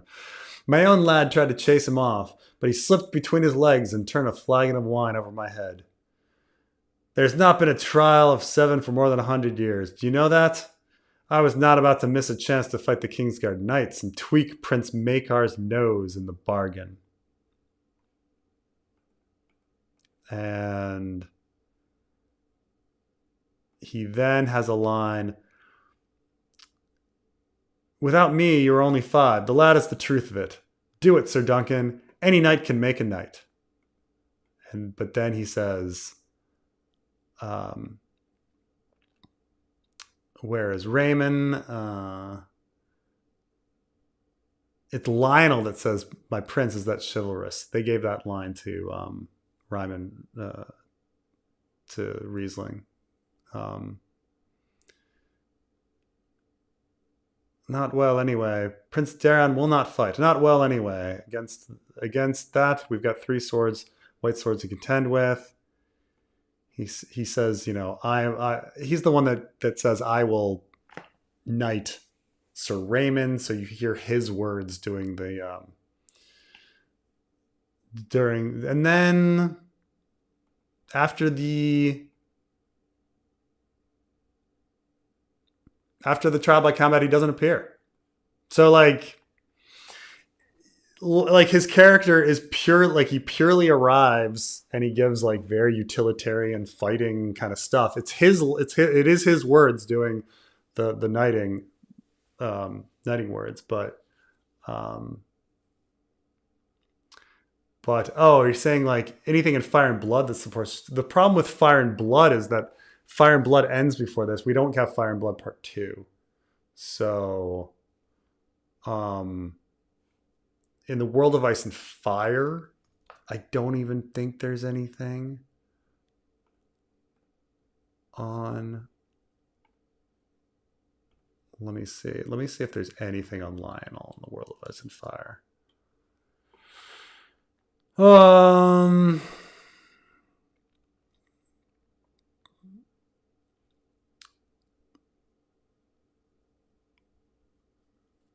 Here it is.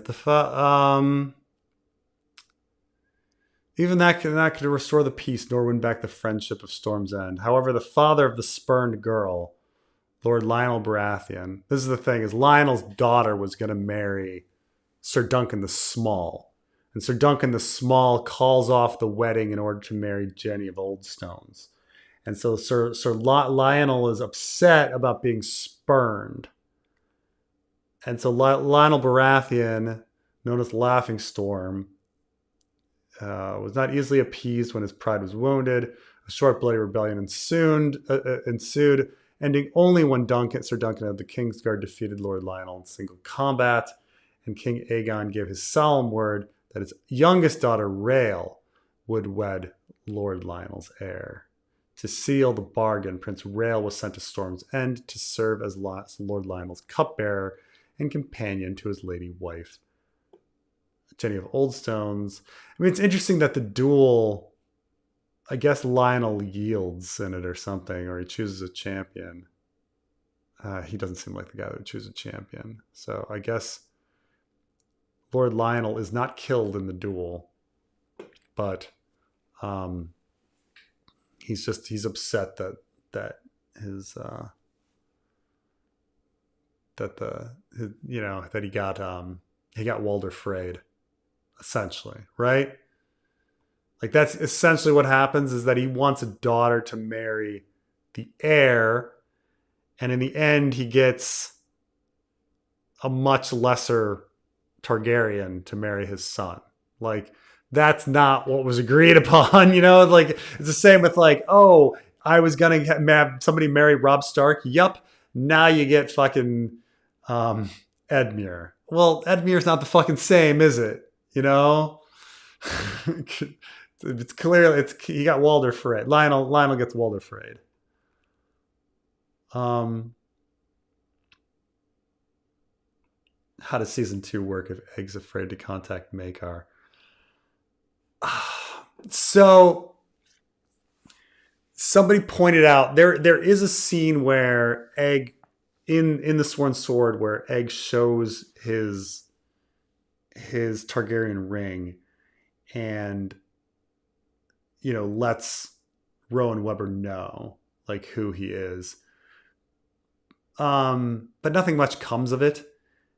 In the end, it's like, and I think somebody pointed out that Maekar's ring has been stolen. Like he's not wearing his ring in the final scene.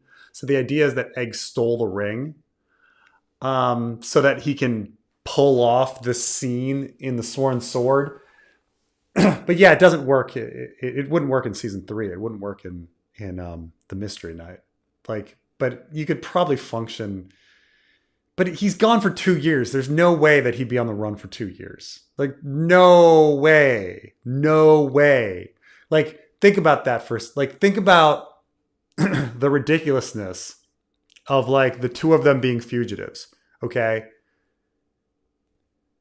A man who is 6'11", like an easily identifiable man who is 6'11", has kidnapped the prince and is going around the Seven Kingdoms. How long do you think that would have, like, you could get away with that? Like, even Ashford, like, they're a day's ride. Like, of course they would catch them. Of course they would catch them. Like, immediately. Like, obviously it's a joke and they're just going to fucking forget about it. Just like they forgot the fact that, like, Lionel was Dunk's friend and then remembered that Lionel was Dunk's friend. Like, they're just going to forget that, like, the Maekar thing happened and just, like, you know. But yeah, it's they're just going to forget. The whole, they should. Hey, what's going on? I needed to correct you on something. What's that? They're not going to catch them Why? Why wouldn't they catch him? because Dunk is 6'5". He's technically like just a couple inches taller than all the other people around. Because he could blend right in the. Well, he could easily blend. If he was 6'11", yes, but because he's 6'5", he's just only slightly 6'5". taller. They would never He's only fucking catch him. Slightly taller than So Mhm. it's not going to happen. Yeah, of course. Ira Parker actually answered this. Oh no. Ira Parker said that yes, they are going to address the egg running off with Dunk and doing all that. So it will be addressed. I mean, they'll just write it off and be like, yeah, they caught up with us, and then he agreed. He changed his mind. I'm expecting it to be a flashback where, like, you know, they catch up and he gets a clock on the ear. Something, right? All you need is a throwaway line. Oh, I thought it was weird that they cut the plot element of Dunk's team using tourney spears since it comes back during the third novella with Dunk yelling telling Glendon about it to defeat the Blackfires. Yeah, no, that's a very good point. Yes, it's true that in the Hedge Knight they use tourney spears, and everyone at first they're like, "Why would you use tourney spears? They're weak and they break." And it's like, well, they're longer, and they're using battle spears. And therefore, we're going to hit them before they hit us, and we'll unhorse them. And then once they're unhorsed, we'll have an advantage. And so that was their little technique. It completely doesn't fucking work. I mean, Dunk is immediately unhorsed and stabbed by Aryan. I mean, it might work with other people. I don't know if it works with other people, but yeah, it was a little element there.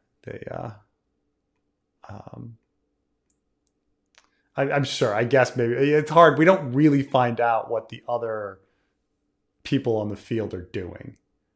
One of the changes I did not like was they really kind of lean into Maekar being the one that killed Baelor in the show, when it's rather explicit that it's probably the Kingsguard in the short story. But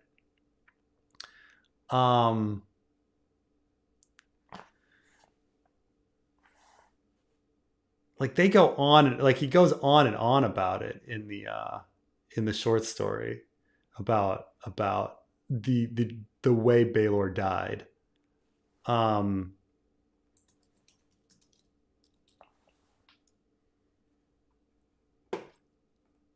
He says,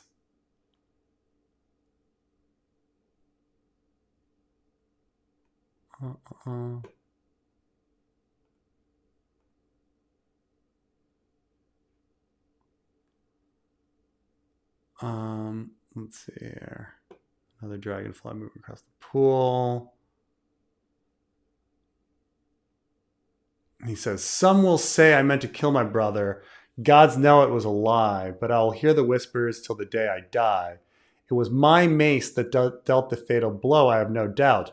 The only other foes he faced in the melee were 3 Kingsguard, whose vows forbade them to do any more than defend themselves. So it was me. Strange to say, I do not recall the blow that broke his skulls.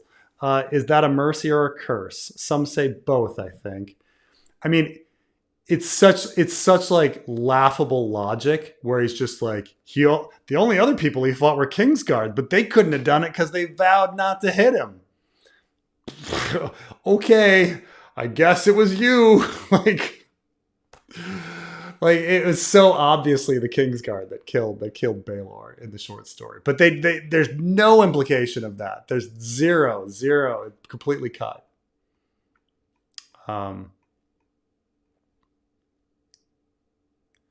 Mike and Jay are working hard on George's typewriter. Yeah, it's true. This is the joke of Red Letter Media. They have a VCR repair, but then the idea is that they don't do any VCR repair. So Mr. Plinkett's been waiting for his VCR to be repaired so he can watch Night Court reruns for like 15 years.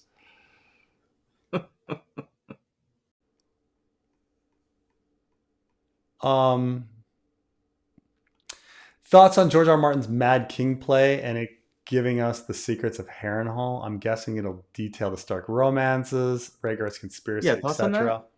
Yeah, so Carmine and I sat down today and we had a little discussion about the Mad King. Like I don't particularly like the fact that there's this weird play coming out that is written by somebody else that is trying to cash in the same way that Harry Potter and the Cursed Child is trying to cash in, and that Harrenhal itself it's not a story in and of itself. Like it's a prelude to Robert's Rebellion. So like none of these events like have a fitting ending. Like there's nothing. A story ending with Rhaegar handing a crown of blue roses to Lyanna is not the end of any fucking story. You know, like the end of the story is Tower of Joy.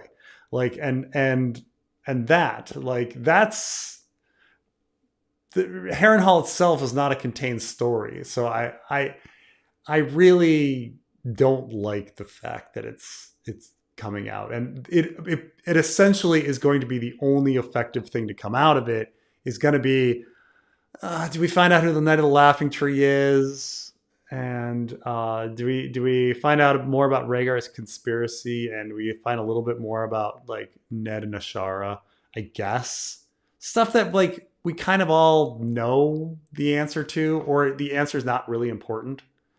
Like is it important at all that we know if the Knight of the Laughing Tree is Ned or Lyanna? Is that like an important fact to like the story at all?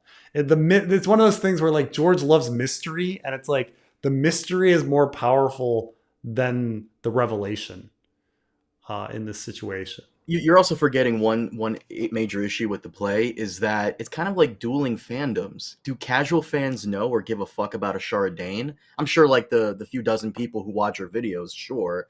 But also, she was not mentioned once in the show. She's not mentioned once in the show. So who gives a fuck that Ashara Dane is there? Like, right. I mean, again, Richard Lonmouth, man, Richard Lonmouth. Jesus Christ, this fucking Richard Lonmouth. Hey man, Lemon Cloak appeared in the show. Yeah, he did. You're right, he did for like a second before getting hanged. Mm. Yeah, how will Egg have the boot to use in later seasons if Maekar didn't give his approval? Wasn't Egg sent off with a sealed letter for protection? Yes, he was. But again, it sounds like they're just gonna have him catch up like immediately and give approval. It's just so silly. It's all just for the joke. It's all for the joke.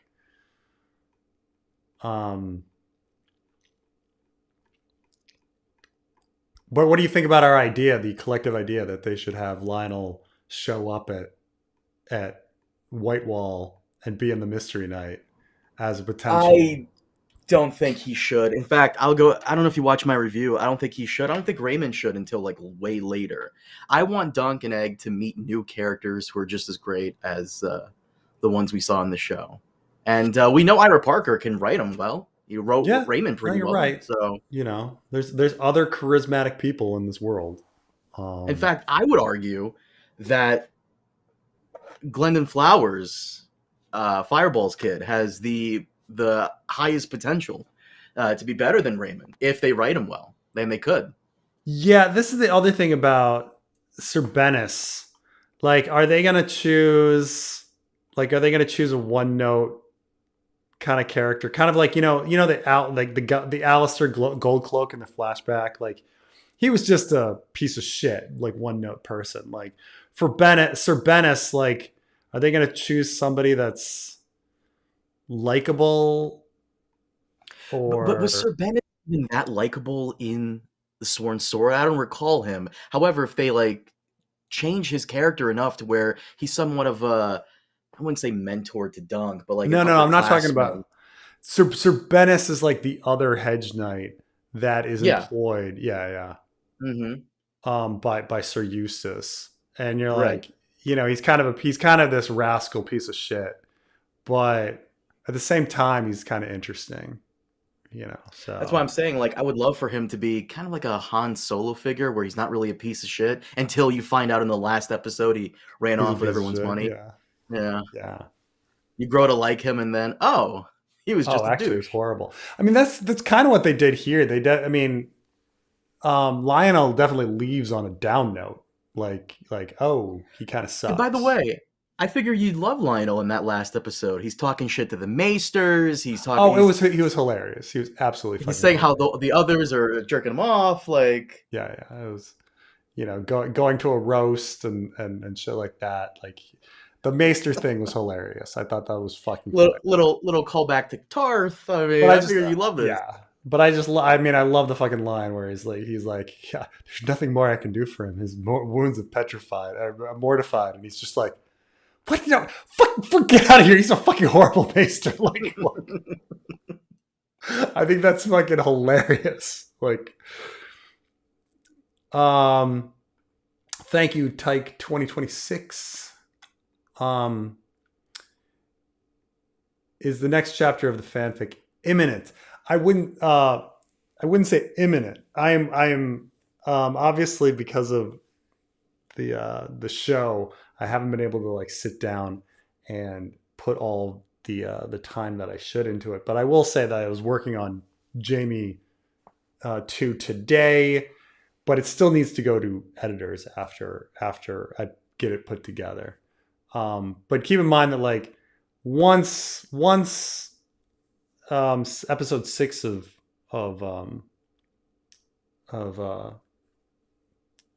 K7K is out, and Chad is out. It's got my full attention. But yeah, no, we got a little time on that, but it's about half put together.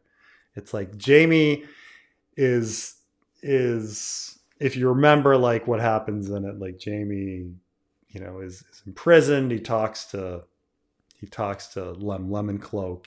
He like goes in to meet the rest of the Brotherhood without banners, and that's about where we are.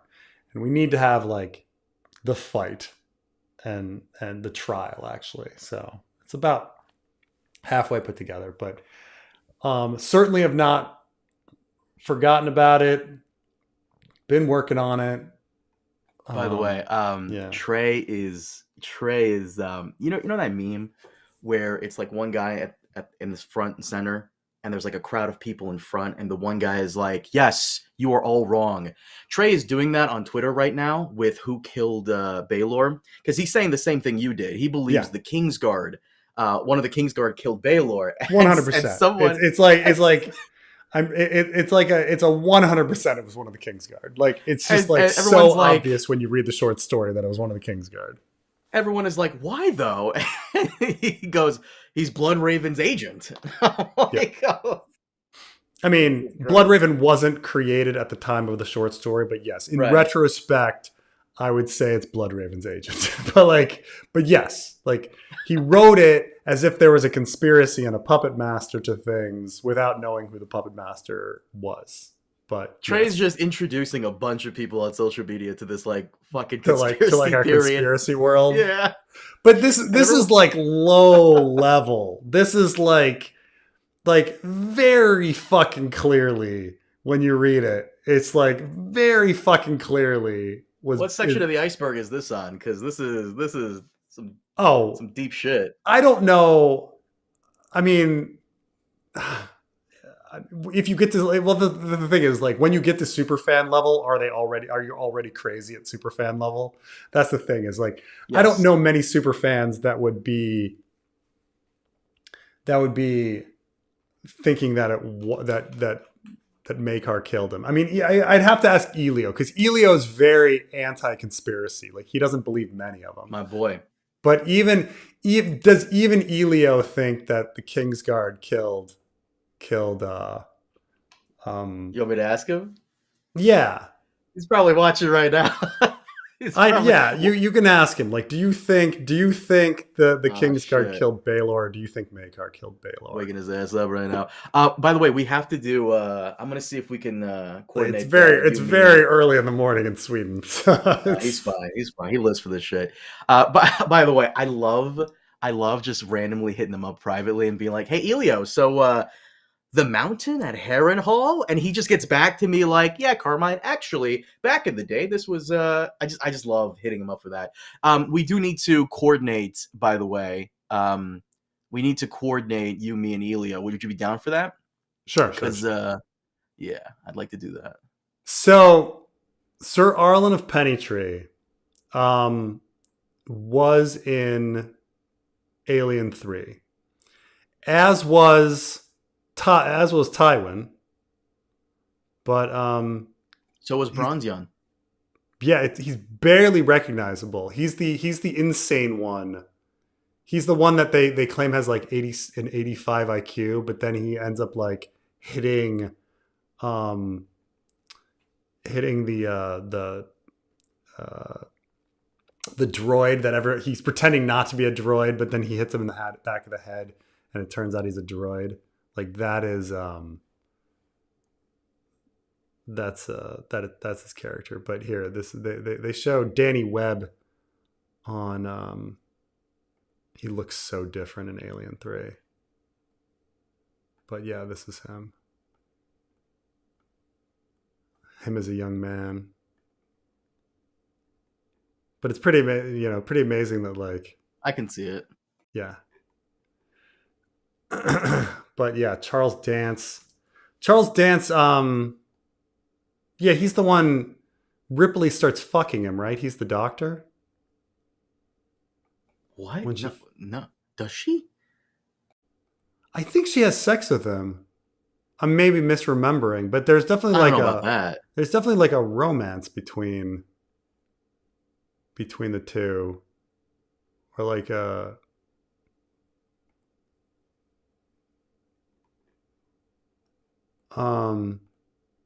let's see, now I have to look this up. Jonathan Clemens, which was weird because of course like they're all like criminals. And I just remember kind of being shocked by it. Jonathan Clemens Ripley romance. Am I imagining this? Ripley and Clemens don't sleep. See, other people thought they did. Oh, they're in the same bed together. Ripley and Clemens don't sleep together, do they? They definitely sleep together. Everybody's like, no, they were in the same bed together. Ripley told him he was spoiling the mood after with his questions. Pretty sure it's obvious. Yeah, Ripley fucks him. Ripley fucks Tywin. That's In crazy. Alien 3. I was not imagining it. But yeah, Jonathan Clemens, let's get his Tywin. Tywin in Alien 3. Oh, they're so young. They're so young.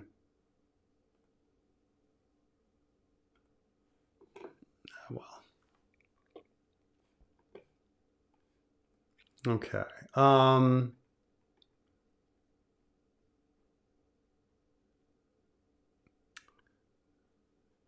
Do you think Preston should watch Fallout? I watched Fallout season 1. I haven't seen season 2 yet. Theory: the show changed to remove Makar's consent to let Egg go. Exists to end the show at season 3 when Bloodraven will execute Dunk. Yeah, if only. That escalated. Holy shit.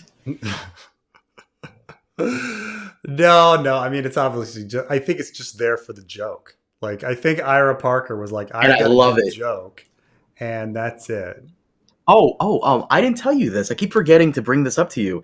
Again, he did it. He's doing a bunch of interviews, I guess, or one giant interview, and they're drip feeding it to us. Did you know that he always wanted to be a comedy writer? He Ira says this. Parker? Yeah, he said he always wanted to do a comedy. And he never got a chance to. So I guess this is his chance. He's showing us what he Yeah. can do. Sucks that most of his jokes are poop jokes. Rather explicitly Kingsguard killed Baelor. I mean, I don't know how it can be without them flat out just fucking saying it, how it can be implied more. Like like I say, every scene in The Hedge Knight is useful and in the first half and then comes back in the second half. And so before the incident, like Dunk meets the Kingsguard and he says, "Are you guys going to be in the tourney?" And the Kingsguard are like, "No, we have a vow. It would be inappropriate for us to be in the tourney." And he goes, "Okay." And so we've established that there's this Kingsguard vow that they don't want to break. Okay. Then you have the tourney, and Baelor is like, "Hey, there's that Kingsguard vow. I'm going to exploit it." And you're like, "Okay." And then at the end, Makar is like, "I don't remember hitting Baelor, but it must have been me because the Kingsguard had a vow, so they couldn't fucking do it." Right. And it's just like, how obvious is it? Like the that they're gonna break the vow. Like, it's one of those announced plans never happens, right? Like, I go through this every time. Like, an announced plan never happens. Their announced plan is they're not going to touch the royalty because that's against their vow. And then someone announces it a second time. They're not going to touch the royalty because it's their vow. And then they announce it a third time. Well, it couldn't have been them because they got their fucking vow. Like, how direct can it be? Like, I mean, without somebody specifically just going, they broke their vows. Like, it's so obvious to me. I don't know, man. Maybe I've read The Hedge Knight too many fucking times. What are you saying? A lot of the scenes in the show were pretty useful in the end. Like the plumber scene, where he tries... Absolutely. Plumber doesn't come back in the end. Plumber just fucking vanishes, man. Why did we have a plumber coming back in the last episode? They did close one plot hole that I didn't think they were going to close. Gwyn finally forgives Dunk for ruining her birthday. Yeah, that was useful. Yeah. I just want you to know, I don't blame you for ruining my birthday. You were right. Okay. Thanks. I happen to really like puppets.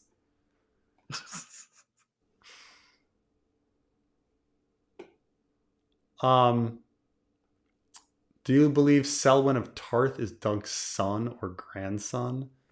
And do you believe that Dunk knocked up one of Egg's sisters and she married the Tarth Lord? This idea of like, how many people did Dunk like fuck in the kingdom? And the thing is, like, the fandom seems to believe that Dunk just is fucking everybody and like has a million ancestors, even though like it doesn't fit with the timeline. Like, everyone's like, "Oh, Dunk fucked old Nan. And you're like, well, that doesn't fit with the timeline, but okay. I guess if you want him to fuck the old Nan. Um, and old Nan can tell Bran these. He's like, tell me a scary story. I once fucked a man who was 6'11". I'm tiny. He almost broke me. Um, all right, let's look up Selwyn of Tarth. I mean, look, the fandom believes that every single tall character in the history of the books is somehow related to Dunk. I And know. honestly, if he goes around the kingdoms, He's doing yeah, the seven, right? He's making the I seven. I guess, yeah. Okay. So Selwyn Tarth is Brienne's dad. And so he's going to be born sometime. They say here he's perhaps, what's the calculation? He's 54 years old in A Feast for Crows. We hear. So that means he was firmly born in about 245 or 246, that range. And so Dunk at that time, if he's 16 in 209, this is 39, no, I'm sorry, 36 years later.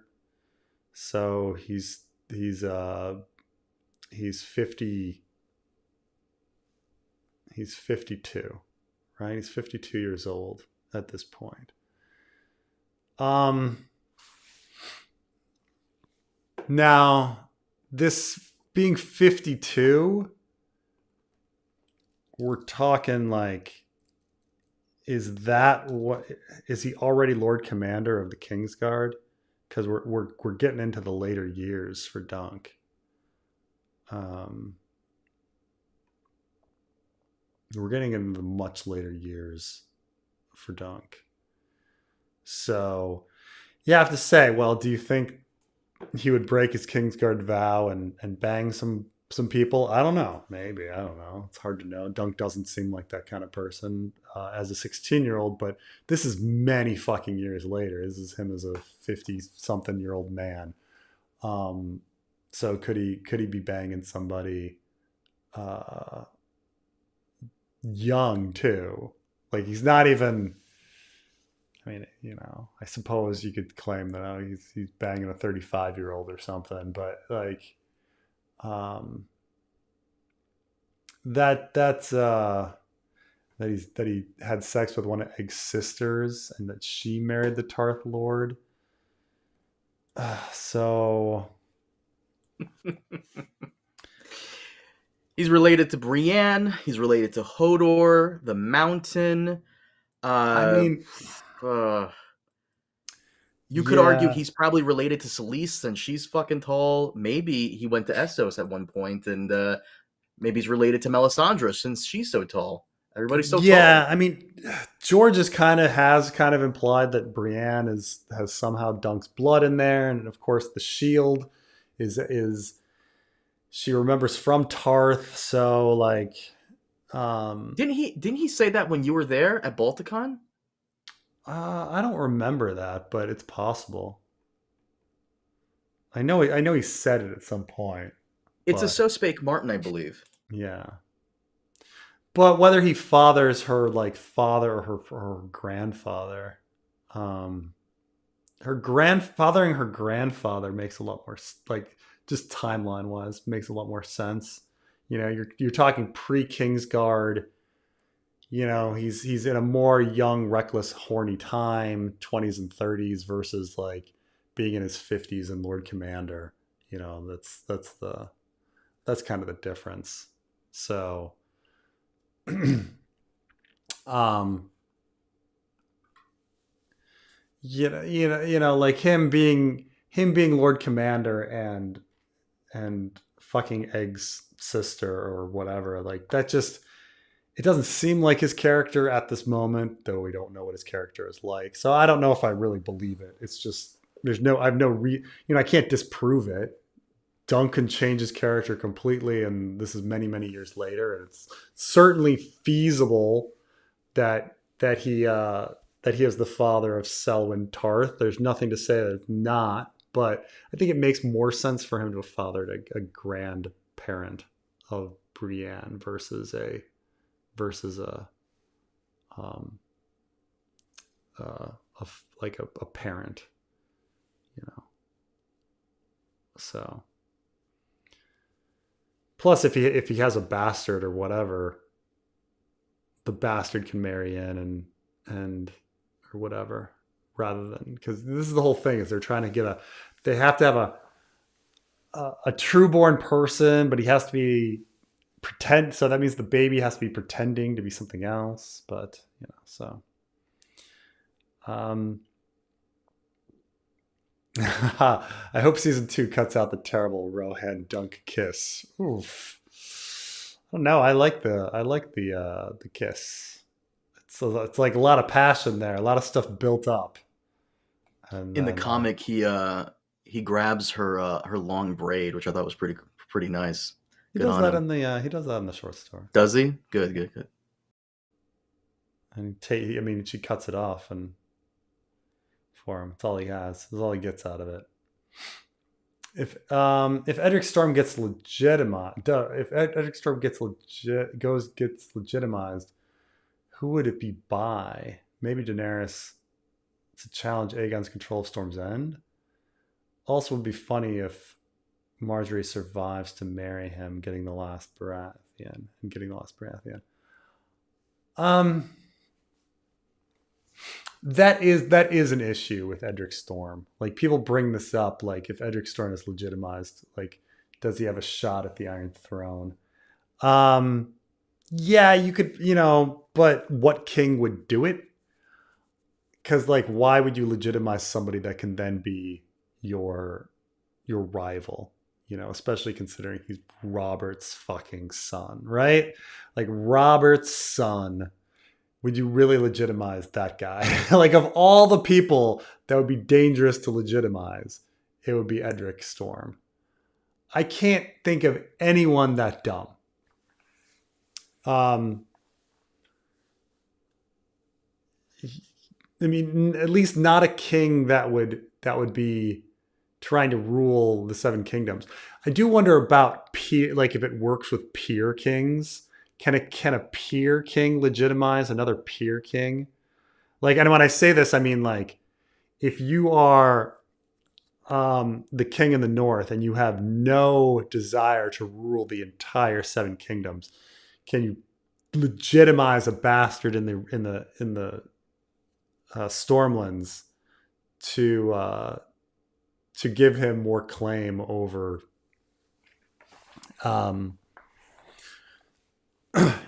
his area? But I also think, like, if you want Edric Storm to have claimant to the Stormlands, like, just have him be a bastard who's trying to do it. Like, like the whole thing about, like, everybody kind of, like, goes into Ice and Fire and they're like, I'm going to do all this, like, legalistic trickery to try to, like, get somebody there. And the problem is that, like, the public doesn't really fucking care. They just, it's whoever has the armies, and people have their excuses, yeah, but it's not like anybody really fucking cares. Nobody's getting convinced by this legalistic trickery, like, which is why I think, like, these ideas of way back in the day when people are like, oh, people are going to be, like, really excited about Jon Snow because they're Targaryens, he'll be seen as legitimate despite it being polygamous marriage, and then everyone will get behind him. And it's just like, no, they're not. Like, no, they're not going to do that. Like, everyone is going to disagree. Everyone would fucking disagree. Like, half the kingdom would be like, no, that's a polygamous marriage. It doesn't fucking count, and Half would be like, no, I'm gonna go with Daenerys. And other people would be like, but the Council of 101, and then they would just have their fucking reasons. Like people believe what they want to believe. No one's convinced by these like little all this little trickery. If you want to have Edric Storm rule Storm's End, you give him an army. Like that's what gets him to rule Storm's End. Not anybody legitimizing people and people being like, okay, you know. So, um,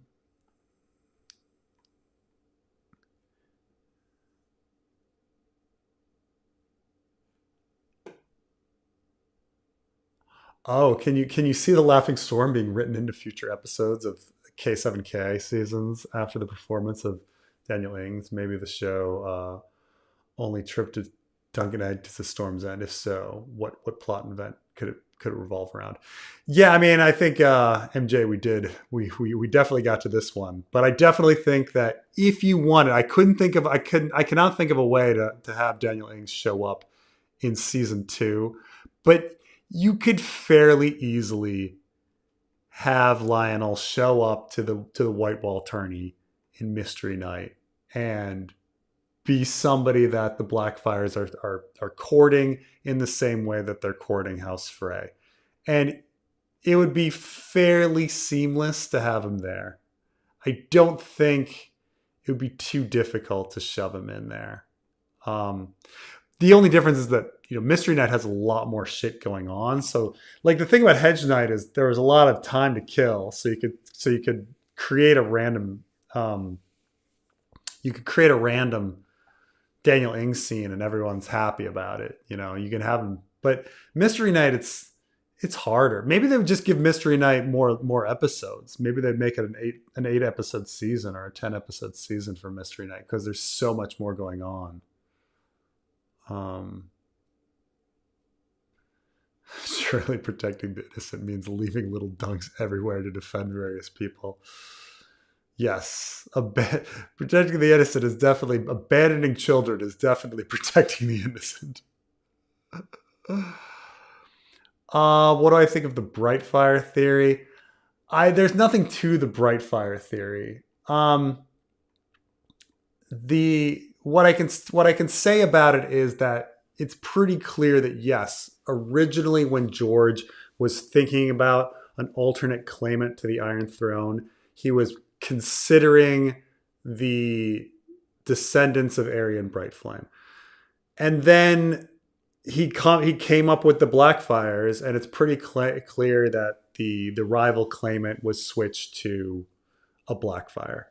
The idea of a rival claimant was there from the beginning, pretty much. He knew that the title "A Dance with Dragons" was there. Aegon. There are hints that little Aegon was not killed in a Game of Thrones. Like right from the beginning, the rival claimant thing is there, as is the posing as Rhaegar's child thing. So I think he was playing around first with the Aerion Brightflame situation through a Clash of Kings, and then switches to Blackfires, starting at a Storm of Swords, and then that continues on. Brightfire is kind of just the result of people being like, "Hey, the plot clearly shows these dangling family trees. Maybe they got together." So it's more of a product of seeing like George's like writing process and like trying to merge it together as if he planned everything from the beginning, but he didn't plan everything from the beginning. Like the Aerion Brightflame descendant thing is an abandoned plot, and the Blackfire thing is taken over. It's the equivalent of like, do I have a theory on the Clash of Kings and Worlders and World Zealots, and the Sparrows? Like, do I have a unified theory that they're the same group? No, because one was, I mean, they were put in the story for functionally the same thing, but the End World Zealots was a plot thread that George abandoned and then replaced with one that he liked better. It's the same thing with Aryan Brightflame's descendants and the Blackfire descendants. He's replacing one with the other, and that's the result of it. But all right, came to the end. Late to the party, but hated the Maekar change. Yes, I've bitched a lot about the Maekar thing. So Carmine, any last things to talk about before I sign off? When we do the podcast, we'll have to go back and forth on the Maekar thing because I love the Maekar change. I quite liked it. I really did. You're dead to me. I love that change so much. Makes so much sense. I mean, here, like it. You think the Maekar thing makes sense in this in the sense that like he's a loving father and he doesn't want to give up his son. You're a dad. Wait, did you watch my review? Because I go into it pretty. Yeah, I watched your review. You agree with me, right? Like sometimes you can't control how your kids turn out. I know one of my friends, she you know this thing how right, but that's not Maekar. I understand that like you can't control how your kids turn out, but that's not Maekar. Like, Maekar wants to change his kids. Like that is his primary motivation at the beginning of the story. Sure. I mean, I like the change because he is such a flawed character, because it feels so grounded and so real. Like I said in my video. Right. I mean, they changed him into this loving dad. Mm-hmm. And I wouldn't say loving, but he's a dad. Right. He's like, son, my son, in the middle of the battle trying to rescue him. Well, yeah. And then he's like, he's my last son. What's wrong with that? That makes sense, yeah.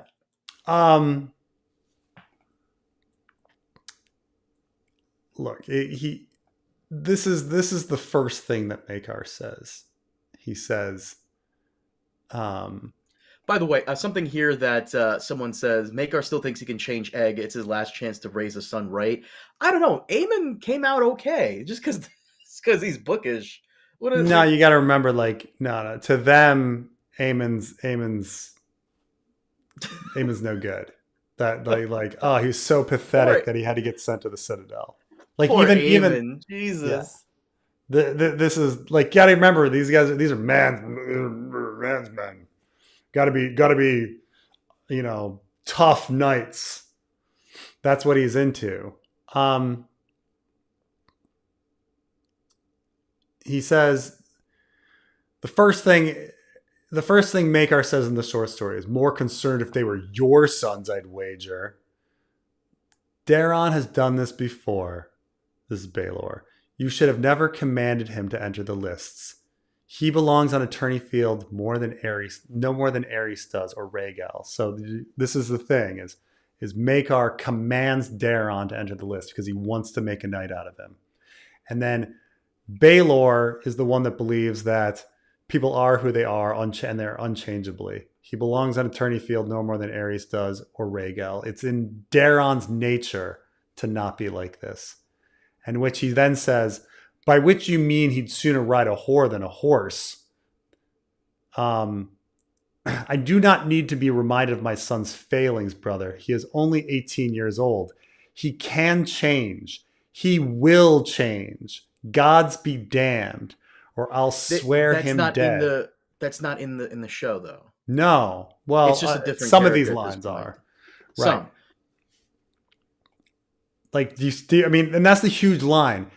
He can change. He will change.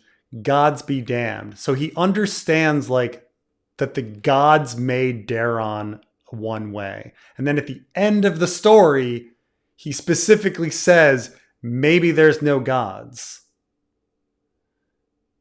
No. Here's the thing. I agree with you in regards to the books. The show, he's just a completely different character, and I think it works. Well, this is like I told you, man. This is like you saying I like Terminator 3, man. Like, You want Terminator Like, 3? no! Terminator 2 says there's no fate but one we create. And then Terminator 3 is like, nope, we're done. Like, you can't change anything. Your free will means nothing. Like, And it's to what this person says, loving or not, he's a shit dad, ain't he? Yeah. Doesn't mean he doesn't yeah. love his kids. But that's the irony of it. The irony in the end is that like that this shit human being, and Makar is a shit human being, but that the shit human being is right. Like that he and Dunk, who are very different people, agree on one thing, and that one In the thing is book. free will. Right, in the book, but that's never made it to the show. It's No, just a different in the book, character. he's a much better human being, but he's also like he's a completely different guy. Yes, He's a more what I'm loving telling you. father, and he's not into free will. Um, but it's it's just that it's look, man. This is the first paragraph of the fucking story. The spring rains had softened the ground, so Dunk had no trouble digging the grave. He chose a spot on the western slope of a low hill, for the old man had always loved to watch the sunset. Another day done, he would sigh, and who knows what the morrow will bring us, eh, Dunk? Okay, that's the first fucking paragraph of the story. The theme of the whole fucking goddamn story is free will, and that we don't know what tomorrow will bring. That we don't know what fate is. You know? And we Sure. go Yeah. through this whole fucking story, and you're like, oh yeah, Baelor's the better human being. He's not in the sense that Baelor doesn't believe in free will. He believes that people are who they are and they can't change. But the thing is, and Dunk is born poor, and he'll always be poor. Dunk is not a knight, he'll never be a knight. You know? But this is the whole concept of like Dunk changes. He can be whoever he wants to be. Egg can be whoever the future is not sold for Egg either. Makar agrees. Like Makar is for free will. This is the whole fucking theme of the story is fucking goddamn free will. Is free will versus fate. The whole goddamn story. And they fucking removed it. They removed the free will aspect to Egg's character. No, he's just gonna fucking die at Summerhall. Makar didn't fucking put him with Dunk to change his nature. No, it's a change I fucking hate. Like, I'm sorry. No, that's what I'm saying. It's a change. You're talking about the books. I'm talking about the show. And the show is completely different. He's pretty much a different character. I like what they did in the show with Yeah, that. that's the whole thing. Yeah. Look, I'm fine. That's the thing. Is like you like a change when it works, and you don't like a change when it doesn't. I don't think this change works. I think it's too vital and too important. I think it's just, I think it's too much. The Too one much. change I will agree with you on is Dunk being so frivolous with his money, just spending it left and right, left and right. That is handing back horses, handing back horses. Give him fucking Chestnut, man. Give him fucking Chestnut. Chestnut's about to die.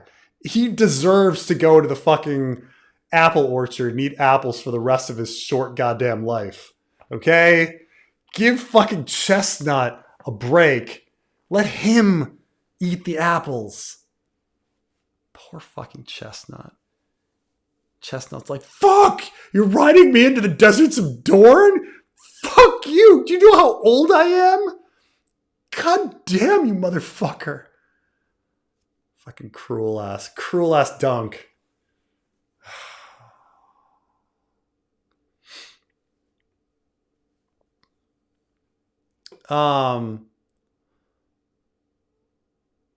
Plot twist, the Mad King reveals that old Dunk was still around, but hiding in the Summerhall ruins. And we get a scene of Rhaegar hanging out at Summerhall with Dunk and the Ghost of High Heart. That would be that would make my brain explode. Like, oh God.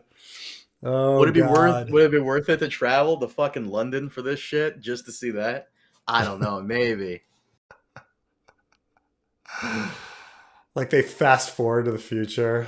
Oh man. How old is Dunk after what was he, like 70? No, 80. What at Summerall? Yeah, no, not Summerhole. At Harrenhal. He'd be like Oh, almost Harrenhal. pushing 80. He's what 16 and 209. So he's seven more years than the year. So yeah, he'd be 89 years old, 88 years old. He'd be old. Technically not the oldest character we've seen, but holy fuck. Yeah, yeah. Loving father that said I'll see him dead. He says I'll see him dead in the show. That is true. He says I'll have him dead in the show too. Oh, And yeah, stop it. How, yeah. God, come on. You didn't grow up with your dad saying, "Oh, if you don't do this, I'll fucking kill you." Like, come on. Come Oh on. yeah. Fair enough. Fair enough.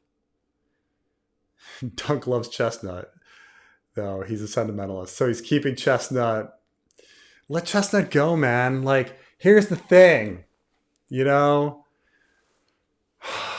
I bet, or is that the whole idea? Is that he gives Sweetfoot the Targaryen life, where of like luxury, and Chestnut is just has the fucking hard life to the end.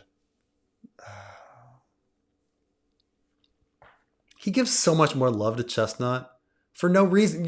Dunk rides Chestnut up until like up until like the beginning of the tourney, up until Arlen dies, right? He should love Chestnut more. He should have more of a connection with Chestnut because Chestnut's his fucking horse. Instead, he's like, Sweetfoot, Sir Arlen's horse, and let Sweetfoot go eat apples for the rest of his goddamn life. What? Chestnut, the horse he rode for years, he then gives to Egg, and he dies a week after the story. Poor fucking Chestnut, man. God damn. All right. I no, don't you shame Chestnut. That's what I'm saying is I love Chestnut. There should be more love to Chestnut because Dunk rode Chestnut. Chestnut's had a harder life. He's been through a lot more. Sweetfoot was Arlen's horse. Sweetfoot gets all the luck. Like it's all the luxury, man. Poor fucking Chestnut.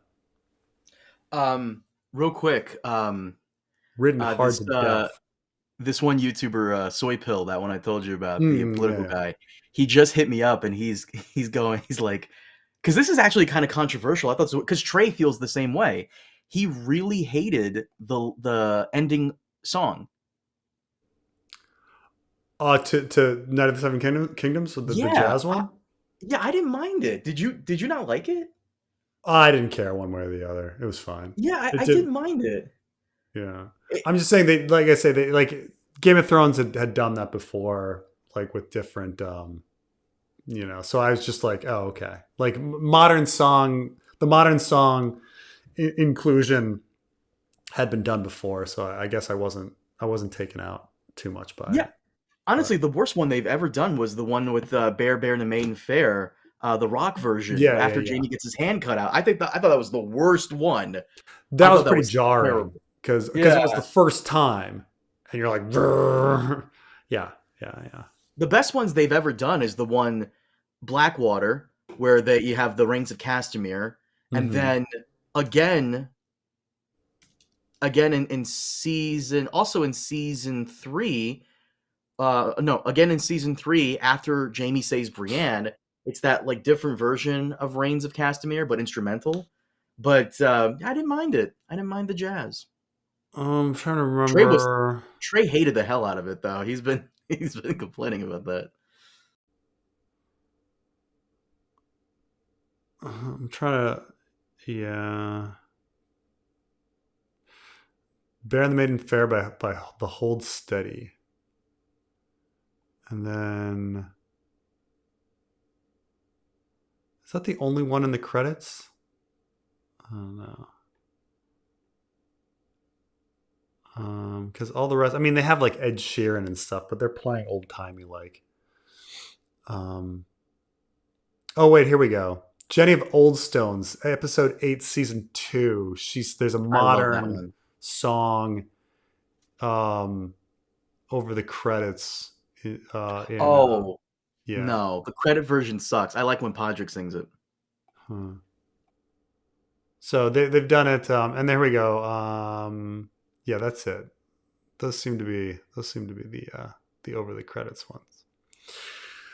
All right, thank you everyone for being with me. I'm going to try to finish some Chad Summerchild, and then start working on Jamie. Thank you for being with me. This was quite a run. Night of the Seven Kingdoms. Still pretty good show. Pretty great show. I ranked it, Carmine. I don't know if you were here, but I ranked it the 4th best season of the Fourth franchise. best. Interesting. Yeah. Interesting. Game of Thrones season 1, Game of Thrones season 2, Game of Thrones season 3. Season 5. No, Game of Thrones season 3, Night of the Seven Kingdoms. Mm. Then Game of Thrones season 4. Where's Game of Thrones season 5? I think then I might put House of the Dragon season 1. Jesus and Christ! House of the Dragon season Over 2. season 5? Then Game of Thrones season 5.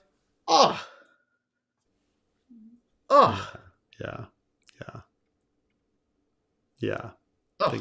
I'm doing 1, 2, 3, K7K, 4, Hot D1, Hot D2, 5, 6, 7, 8. That's crazy. It's crazy. It's nuts. You're nuts. Though maybe my hot D's shouldn't be that high. My hot D, I don't know.